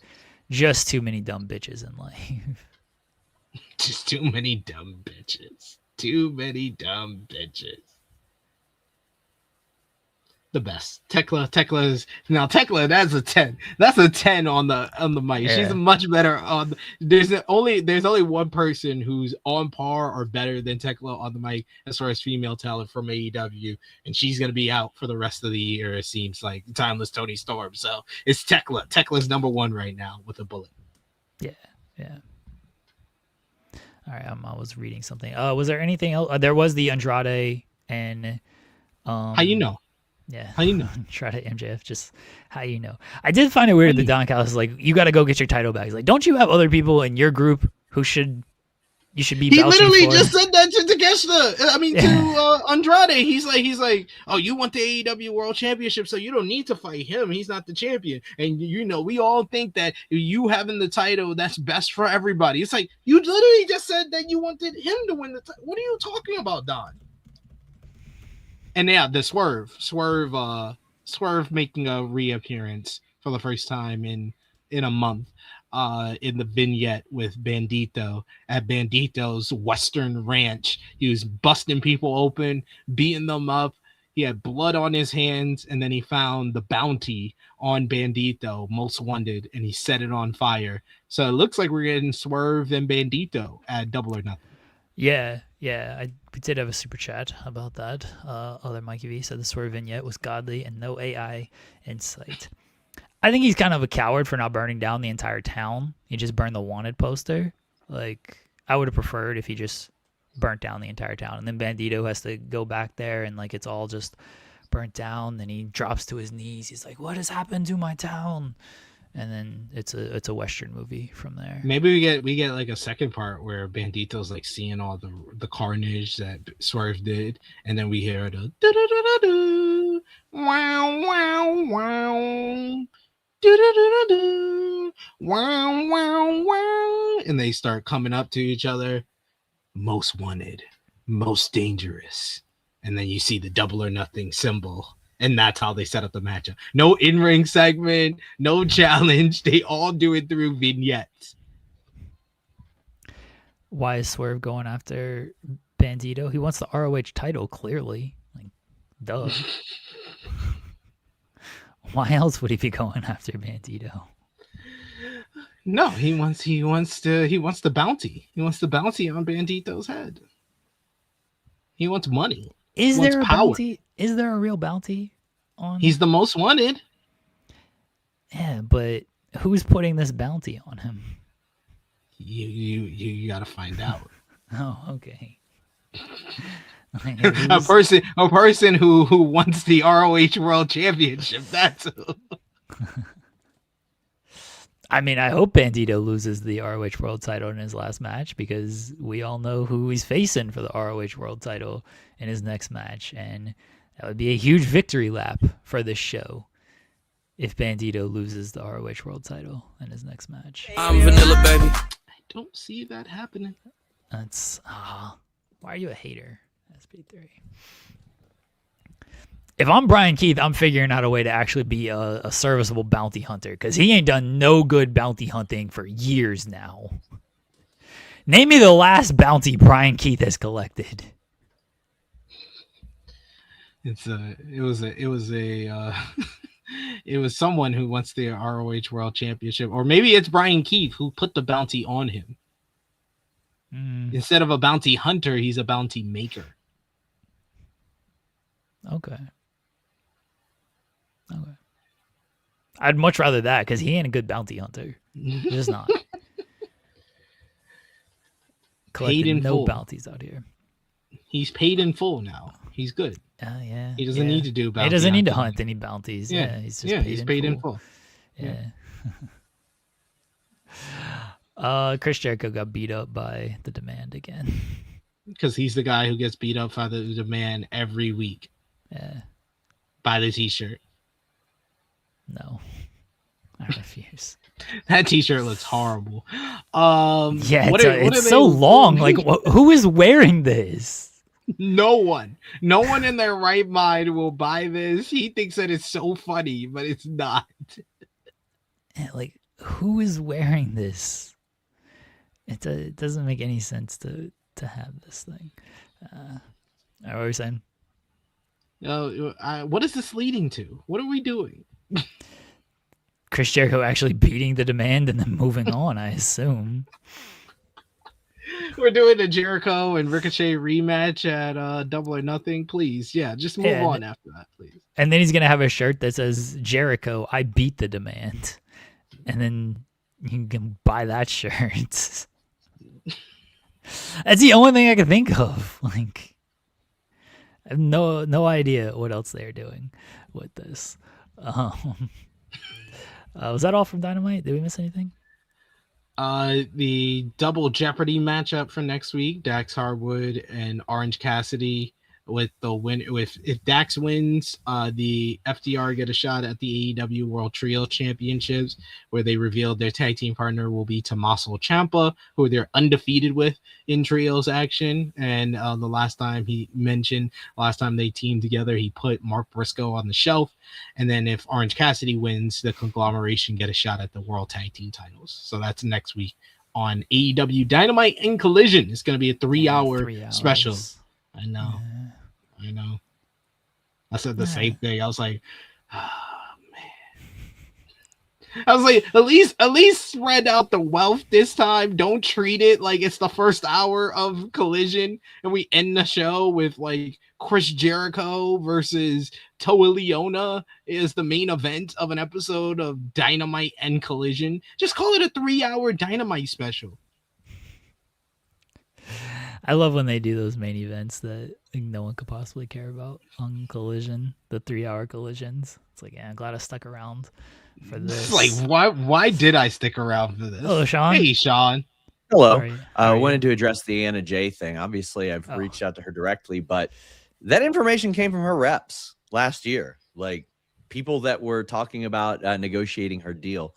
However, like 2 days ago, I hit up her reps and they're like, I think they said, well, one of them said, I think she's doing that deal herself. So I don't know if that means they're not repping her anymore or what that is, but I could understand why there's some miscommunication there. But yeah, that information came directly and completely from the people that were supposed to be working on her contract back then. Appreciate you clarifying that. We didn't even brought it up on this show. Yeah, I mean, I did. Listen, if somebody's out there refuting something that we say, I'm gonna, talk about it. But yeah, that came from her reps, so it was sourced to her reps back then as well. But see you guys later. Thank you, Sean. Thank you, Sean.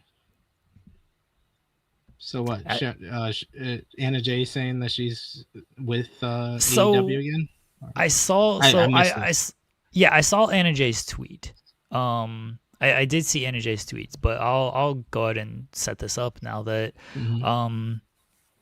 Sean has mentioned it. Sean was answering questions on the podcast, and I've not listened to it, so I don't have the full context on this. So I'm kind of going based off of sort of an aggregate account. Yeah. But what was said is Sean wasn't sure if she had re-signed with AEW. She was frustrated about not being in Blood and Guts. She wanted to be on TV more, and WWE would love to have her in NXT. Anna Jay quote tweeted this aggregate account. Don't know if this is what the full context is behind this, but she said, I don't know where this information is coming from, and you don't know what you're talking about. Please shut up. See you guys on Collision Saturday. And then Sean, as mentioned, it came from her reps. So there you go. That's all I know about it. So yeah, it's gonna be interesting what they're doing, but I mean, she does fit in with what they're doing with Willow's title reign, where she's the comeback killer, facing people who are coming back to AEW. Maybe this means that she's gonna be on AEW moving forward, or maybe it's like Camille. Camille had that one. She had two matches. She had a match on 0 Hour, and then she lost to Willow for the TBS Championship on the Dynamite after. And we have not seen her on AEW television since. I don't know if she's going to be used for the next ROH tapings that they do when they do 37 different matches. Maybe she'll show up there, but hey, or maybe she'll be like Sheeta, who showed up in the first matchup for the comeback for the open challenge, and then she lost to Willow, and then they put her in a story. Queen Amanada had that matchup with Willow, and she lost, and we have not seen Queen Amanada in the couple of weeks since then either. So it can vary. Who knows? Yeah. Look, one thing's for certain is she hasn't been on television in a while, Anna Jay. And like you mentioned, all right, she's gonna do this match. Is she gonna stick around after this? Don't know. If she was frustrated and not being on television, I don't blame her. She hasn't been on TV. I assume everybody who hasn't been on TV is probably frustrated that they're not on TV. Was she frustrated about not being in Blood and Guts? Again, if she was, I don't blame her. Because they looked like they were kind of being set up to be in that match, and then they were not in that match. Now, they were clearly frustrated at losing in the first round of the tournament because both of them went to social media pretty quickly and were like, sorry we lost. We wanted better as well, and we can read between some lines on that one. And I don't know if they've been on television since then. So no. That was in November, and they hadn't been on television since then. Yeah, so I don't know about the WWE stuff. That had been rumored for a while anyway about her potentially going there and going to NXT. So no idea on there. So we shall see. And I don't know if that would have been like the best move for her or not. It could still happen, but I don't know if that's the best move for her, because seems like they have like a pecking order in the NXT women's division, and they're deep with that NXT women's division. So she can just as easily be lost in the shuffle on NXT as she is on AEW. Yeah. All right. What was your moment of Wednesday, SP3? That's a good question. My moment of Wednesday had to be either it's between Darby doing this tope suicida and bouncing off of Brody King, Brody destroying his back by doing a cannonball into the barricade, or Darby powerbomb Brody on a concrete floor and then doing a coffin drop that also killed his tailbone at the same time. I love that match. My moment of Wednesday was Jon Moxley, Pillsbury Doughboying Pac. Of all people to do it to as well, right? Of all people in the Death Riders, like Garcia's kind of jokey, Yuta's there, Claudio he can have some fun. Pac is like the most serious person, and so to do it to him, absolutely unserious Jon Moxley. It rolled. Totally ruled. Oh yeah, Roosh picked up a squash win on Dynamite this week. Sure. He picked up a squash win. He murdered a guy. I wish he would have said like I thought that there was going to be a point to his promo after the matchup, but he just said, when you mess with the bull, you get the horns. I was like, ooh, okay. And that was I haven't heard that before. Yeah. Sure. Yeah, Roosh beat somebody. Okay. You have matches of the week? I do. Let me pull this up here. All right. Where's my notes app? There we go. All right. Matches of the week. I don't have any honorable mentions this week. I'll just go straight 10. Here we go. From the Stardom All-Star Grand Queendom event, I went with O2 Line versus BMI 2000 for the Goddess of Stardom Championship. Great performance by everybody involved. A nice little triumph that started off the run of Hate, losing all of their championships on that show. Then I went number 9, Mi Vida Loca versus Micah and Hanako from the Stardom All-Star Grand Queendom event. Just a crazy brawl, bloody. You got people getting flowers stapled to their head. You have one of the greatest Crimson masks that I've seen in quite some time, up there with the Tommaso Ciampa Crimson mask from last week by Hanako. So great performance by everybody involved there. Number 8, Ichiban Sweet Boys versus Robbie X and Taiji Ishimori from New Japan Wrestling Red Zone. The junior heavyweight tag team division is carrying the junior heavyweight division. If you saw Doki versus Tiger Mask, you know exactly what I'm talking about.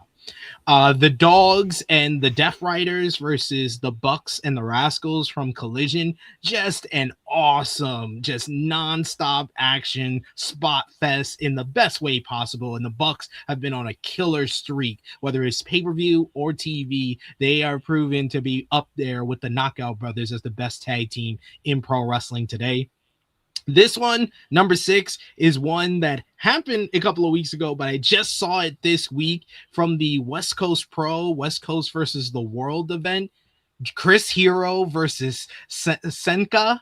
Oh my God, just watch this. This might be one of the best 8-minute matches in the history of independent wrestling, and our very own Righteous Reg on the call made that even better. The Senka standing up to Chris Hero being this monster who is barely immovable, kicking the head off of poor little Senka getting him up for the suplex. So many great moments in this matchup, and that crowd was eating every minute of it up. Number 5, I went with MJF versus Kevin the Jet Knight from last night's Dynamite. We talked all about how great that match was. Number 4 from last night's Dynamite, Darby Allin versus Brody King. The main event, just a nonstop brutal brawl. I'm gonna give the edge at number 3. I pretty much rated all 3 of these matches and the Hero and Senka match 4.5 stars, but I'll give the edge this week to the ladies, and I'll go with Shuri and Megan Bayne at number 3. Oh man, just excellent performance by both ladies, and Megan Bayne proving why she is probably one of the most underrated female wrestlers in the world today, because people who just watch Dynamite don't know how good she is, especially when she's in Stardom. She just steps up to another level. Number 2, Knockout Brothers versus Bishamon from the Wrestling Red Zone event. I gave that 4 3/4 stars. The Knockout Brothers, the best tag team in pro wrestling today, and Bishamon are legends of the tag team scene in Japan and New Japan Pro Wrestling. But number 1, I went with Saya Kamatani versus Sayaka Karara, the main event of Stardom All-Star Grand Queendom. I love me some storytelling. I love Spot Fest, like you've seen with the Dogs and Death Riders versus Bucks and Rascals. I love me a great tag team matchup, but there's something about a main event that has that epic feel, that tells that story of the underdog babyface defeating the odds, and the cocky dickhead champion that's been champion for 483 days coming up short, and just the storytelling from what we saw last year in the main event of Stardom All-Star Grand Queendom and how it played out and played into the story of this matchup. This is on another level from everything else that I've named here, so it's number 1 for the week. I'm very obsessed with Sama Katamiya. Sama Kimamida. Nah, I'm flipping it just completely on Just its head flip to it show. every time. Yeah, I'm mispronouncing it every single time. Just show how obsessed I am. Obsessed. Marigold. Yeah, yeah. she's in Marigold. Love her in CMLL. Fantastic. Love her in All Japan Pro Wrestling. Yeah, love her. I'll have worst matches on Tuesday. I would do it today, but Impact's tonight, and so you know. He's like, I'm holding out hope that we can get one more to this list. Oh, shout out! You never know. I will give an honorable mention because they did have a great matchup on last week's Impact. Santana versus Grit Swan. Yeah, that deserves a shout out. That's probably the best matchup that they've had on Impact Wrestling since they moved to what is it, AMC, but that show also had one of the worst segments that I literally had to message Jeremy and Joel about. That Zaya Brookside and Lei Ying Lee, that is one of the worst segments of the year. Oh my god, I was like, this is horrible, this is so bad, and the crowd not reacting to it just made it worse. The crowd just, you could hear them just yelling stuff and booing and just not caring. It sucked. It was so terrible. That's Impact. If I had, I should just put that in worst matches. It's not even a match, but it was just the overall point of it was so terrible that I deserve to be there. Yeah, look, if this was a Wednesday, I would do worst matches because I would have faith that Dynamite probably won't have anything on the list, but I can't trust Impact. They might make a last second addition to the worst matches list. I'm sorry, everybody. Hey, as long as the hardcore country matchup is on that list, that's all that matters. No, that's one of the greatest matches of all time. That's definitely not going to be on this list. That needs to be on this list. Oh my god, it's so bad. It's so bad. I'll give you a spoiler because I do like my fake worst matches and my actual worst matches. My fake worst matches, a main event match from Dynamite makes the list on my fake worst matches. What, Ciampa and Darby? Nope, not Ciampa and Darby. Nope. No boy. Darby and MJF. I'm not gonna spoil it. Okay, there you go. All right. We'll talk a little bit of hoops. I know yesterday wasn't great. SP3, they're still gonna do it. I got faith. I don't think Houston's winning 4 straight. That team sucks. That team's not good.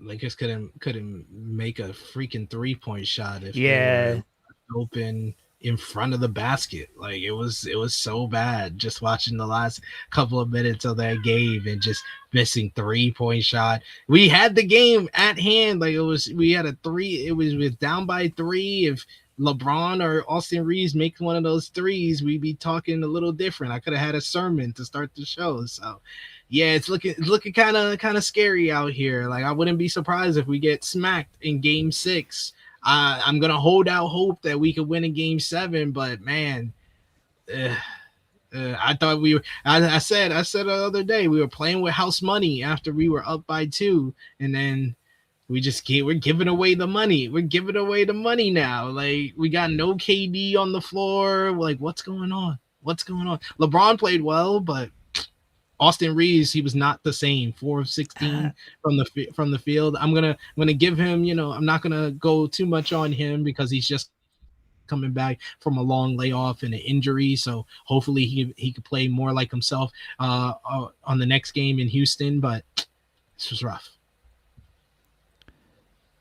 LeBron played well, but he missed like every 3, and some of those he was taking down the stretch. I was like, come on, you gotta find a better shot here. Yeah. Like, I know he's LeBron, but when you're already 0 for 4, you gotta try to. And you got no legs under you too. Yeah, you gotta try to find a better shot here.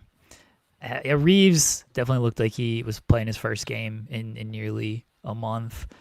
Kennard wasn't good last night. DeAndre Ayton was great last night. He was great. I was actually kind of sad they wasted a dominating game. He was. I was like, all the games you're gonna waste the dominating game. Imagine he was the drinking the crunk juice. Yeah, he was on the crunk juice last night. Imagine the headlines if they'd won last night. Like it would have been the dominating game, and that would have just popped me. Probably his teammates. Probably. I don't think Durant's playing the entire series. I don't think because he's already out for next game, so I don't think he's playing the rest of the series. We'll see. I just don't think that Rockets team is good. They got like a legendary Amen Thompson from 3 game because he hit like 2, which is legendary. They had Reed Shepherd out there hitting shots and stuff. I was like, Reed Shepherd can hit shots defensively. But he was not hitting shots in the first 2 games. Yeah. I think they'll I think they'll still win. No team has ever come back down 0-3. It can't happen now. I feel like that's the type of luck that we have, that we would be the first team. Because apparently Luka's out for even the second round, which is sad because like, if you do advance, like I want to see Luka play. I want to see the best players out there. I don't want to. They did advise that though. They said he wouldn't be available for the start of the second round. Okay. All right. Yeah. Okay. Well, fair. But I want the best players on the court, and I don't want any excuses either. If we win or if we lose, like I want to have everybody out there. Hawks and Knicks tonight. I think the Knicks close it out. The Knicks screwed around, lost 2 games by 1 point, and feels like they kind of got their head out of their ass a little bit. I wouldn't be surprised if they don't give the ball to Cat, because they have to realize that Cat is their secret weapon in this series, because the Hawks have no big men, and they figured that out the last 2 games. But I wouldn't be surprised if they just say, "Oh, we're gonna forget about Cat." Jalen Brunson chuck up 30 shots in this game, and the Hawks pull out another one. But I think the Knicks are gonna take care of business, and they'll win in 6. I think the Celtics are gonna win tonight. I mean, that was a great performance by the Sixers last game. The Celtics they're a math problem. That's like they're a good team. It's all about if they miss 14 shots in a row again. They're obviously a good team, but if they win or lose based on their 3-point percentage. If it's 35% or higher, they probably won. If it's 35% or lower, they probably lost. That's it. That's all it is. That's all it is. They are the most, like, they are more even. They feel even more reliant on the 3-point shot than like the 2018 Houston Rockets. In some ways, yeah. I don't know. That one's closer. Houston's defense was way better than I think people actually remember it being. But Boston's defense is better. Yeah, Boston's defense is very good. But still, I mean, they're having trouble with one-legged one-legged Embiid out there. That is one-legged Jokic. Yeah, true.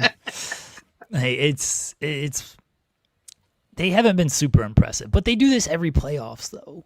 They do this every playoff. Even in their title run, they lost games that they shouldn't have lost. And last year they were about to lose to the Knicks, and then Tatum got hurt, and they did lose to the Knicks. Like, Boston's just a weird team like that. But again, so much of it just comes down to the math equation. Like, oh, did they shoot well from 3? Yeah, all right. They probably won then. Did they shoot well from 3? No, okay. They probably lost then. I think the Nuggets. There. I think the Nuggets. I was going to bring up from last night though. Freaking what a performance by Paulo Banchero and Cade Cunningham. Yeah, Paulo. That was one of the best duels that we've seen in a while in a playoff game. Both guys dropping 45 points, and it's like Cade heard us talking about him not being good this series, and he was like, you know what? I'm about to drop the Pistons all-time high in a playoff game. Yeah, Paulo and Cade were both amazing last night, and it still wouldn't shock me if the Pistons come back. I can't fully buy into the Magic winning this series. It's tough. But the Pistons got to get more from anybody not named Cade, though. Yeah. Because I don't know if he has another 45-point performance in him, and they needed every bit of that 45 points. They did to win. But I also the Magic are going to need something else as well, especially with Franz Wagner not being there.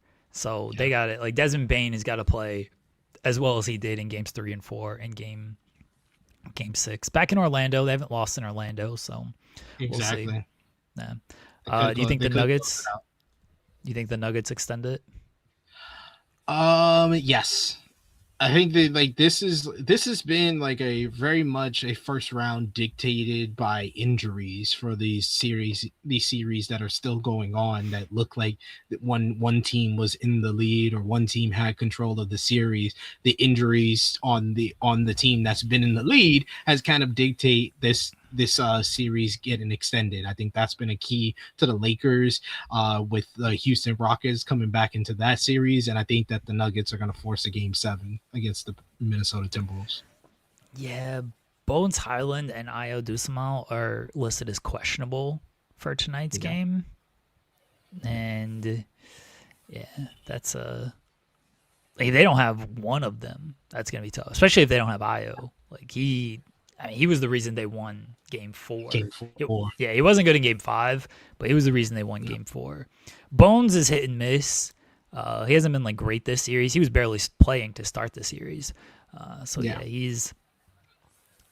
If they don't have him, but that weakens their depth still, because he's still kind of like their first guy off the bench now, with Io moving into the starting role. So if they don't have one of them, it's gonna be very tough. I'll see. The Cavs won last night. That's a weird series. It's so weird. I'm not even really paying attention to it, but yeah, me neither.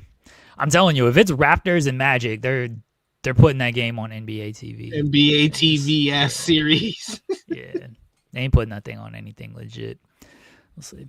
Mark saying Detroit has to figure out how to get Booker this summer. I was thinking about Booker, and I was having this conversation with Sammer about him after the first round. They lost.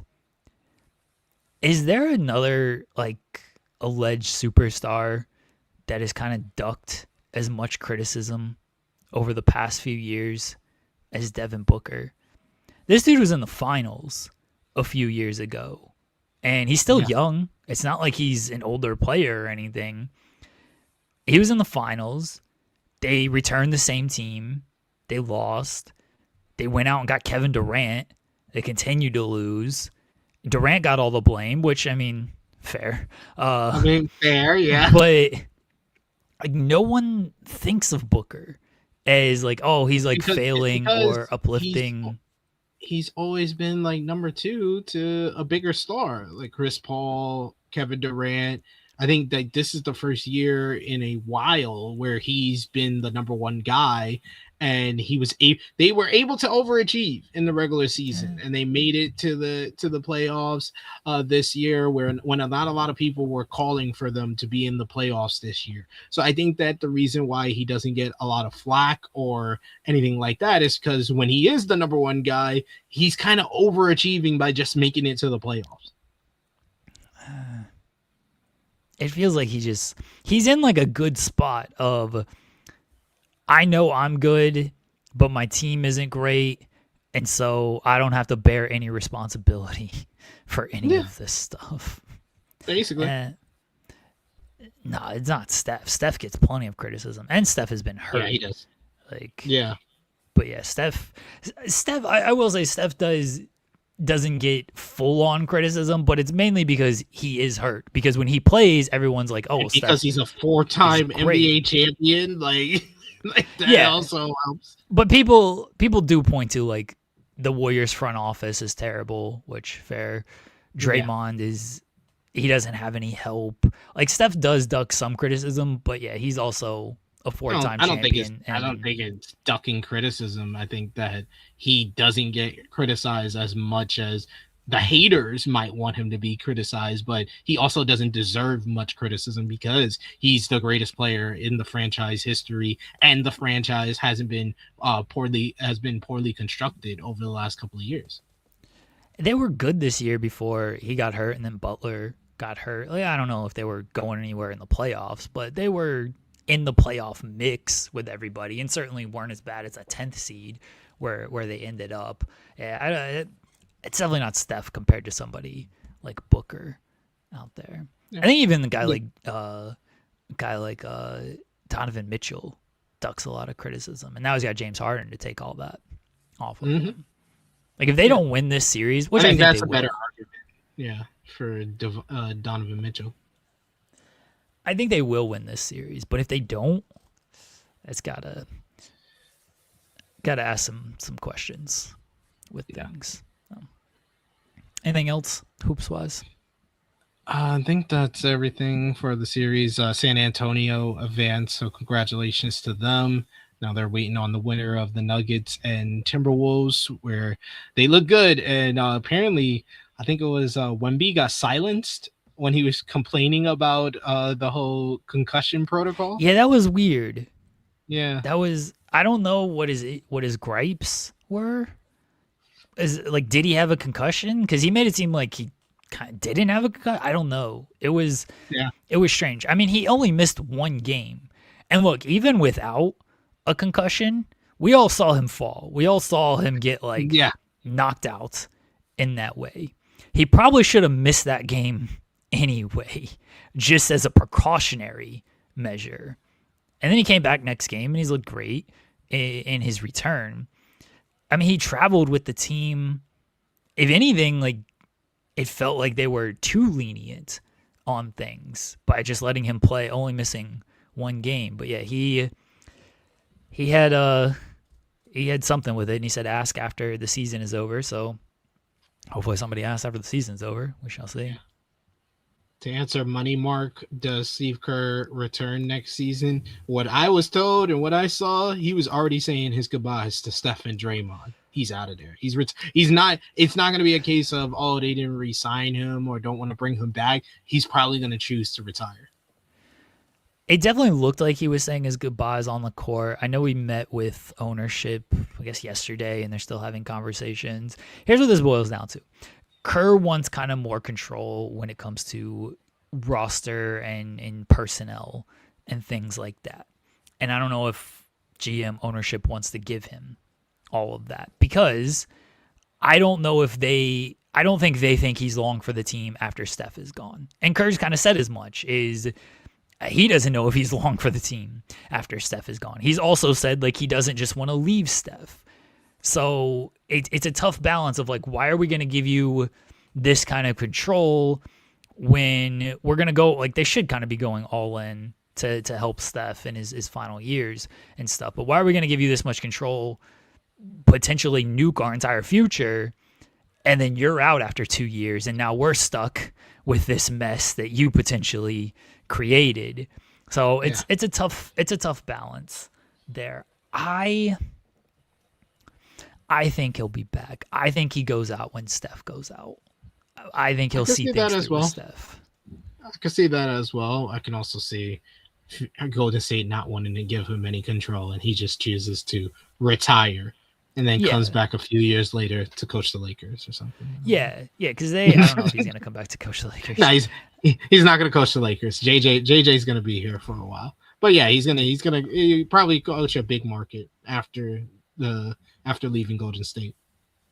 I don't know if he's gonna come back anytime soon, though. I think he's gonna go TV for a couple of years, and that be that. Like, I'm sure if something opens up, he might be open to it. But he's gonna coach the San Antonio Spurs.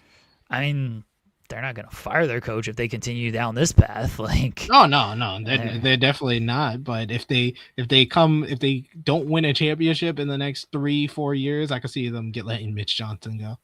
Yeah, that's fair. Yeah, the kind of a get over the hump type of thing. Mm-hmm. Does Draymond return? I mean, obviously Draymond wants to, but they had his name in trade rumors throughout going into the deadline.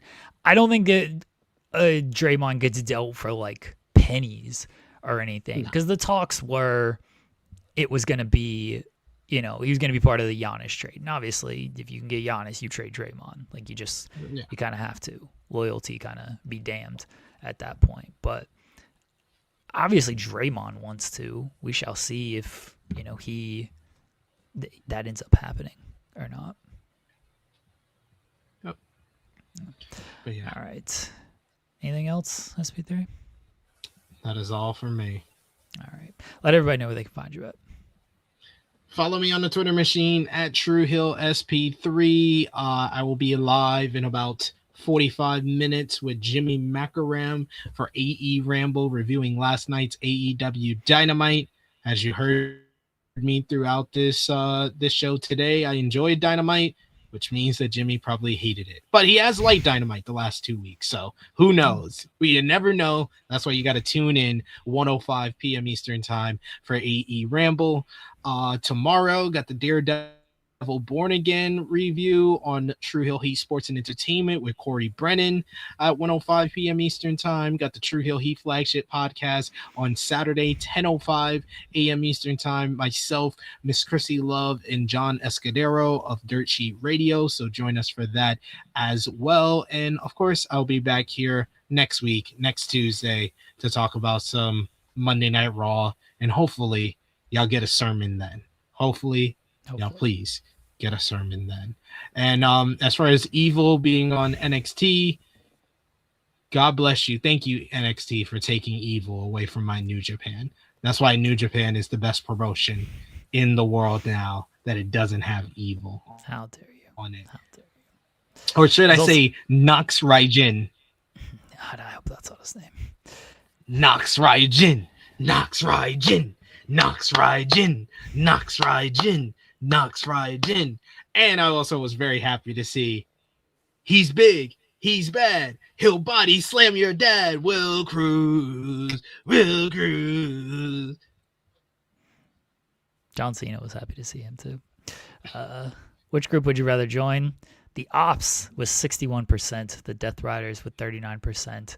I'm giving myself all the credit for selling the Ops to the people there. What did we accomplish today, SP3? We accomplished a lot. We talked about another quality episode of AEW Dynamite. Unfortunately, talked about me losing my religion because the Los Angeles Lakers blew a 3-0 lead, and now it's going into a game 6. And we talked about Carlos Silva not having PR training like Tony Khan went through the last 2 years. I think the biggest thing that we accomplished today is why are people coming into our day and trying to block us from certain platforms. And this is why we had to shut things down. We had to handle business. We have to protect this house. We must protect this house. You know how Underarm says? Underarm says it. So it must be true. You know how Nike says, just do it? We had to just pull Leon Slater from the event. Just pull it. Just pull it. What other slogans? What's Adidas' slogan? I don't even know. Does Adidas have a slogan? I don't know. Does anybody know Adidas' slogan? For Kobe's. I only had Adidas for Kobe's. That's it. You know how McDonald's says, I'm loving it? We're loving pulling Leon Slater from his match. We're loving pulling We're loving talent. our day. Yeah. We're loving our day. You know how Pizza Hut says nobody out pizzas the Hut? No one out petties the TNA. No one out petties TNA is the great slogan. They need to adopt that. Is Adidas' slogan, you got this? Is that really what it is? All right, you know how Adidas says you got this? We got this when it comes to handling business. No one handles business like TNA, TNA, TNA, TNA. You know how Baskin Robbins says 31 flavors? We're giving you 31 reasons why Leon Slater ain't competing at WrestleCon. We got 31 reasons. We don't need 31 flavors. What are slogans? You know how Cold Stone says? You know how they say? Oh my God. I like it. I love it. I gotta have it. I like pulling talent from WrestleCon. I love pissing off the vocal minority. I gotta have my wrestlers competing for me.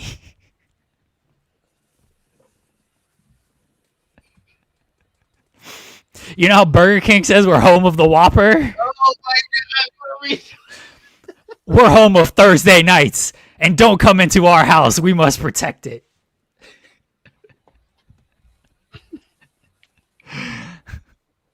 We'll be back. We'll be back tomorrow, myself and Joel Pearl. I'll be back tonight. Myself and Steven Jensen. Spotlight is back.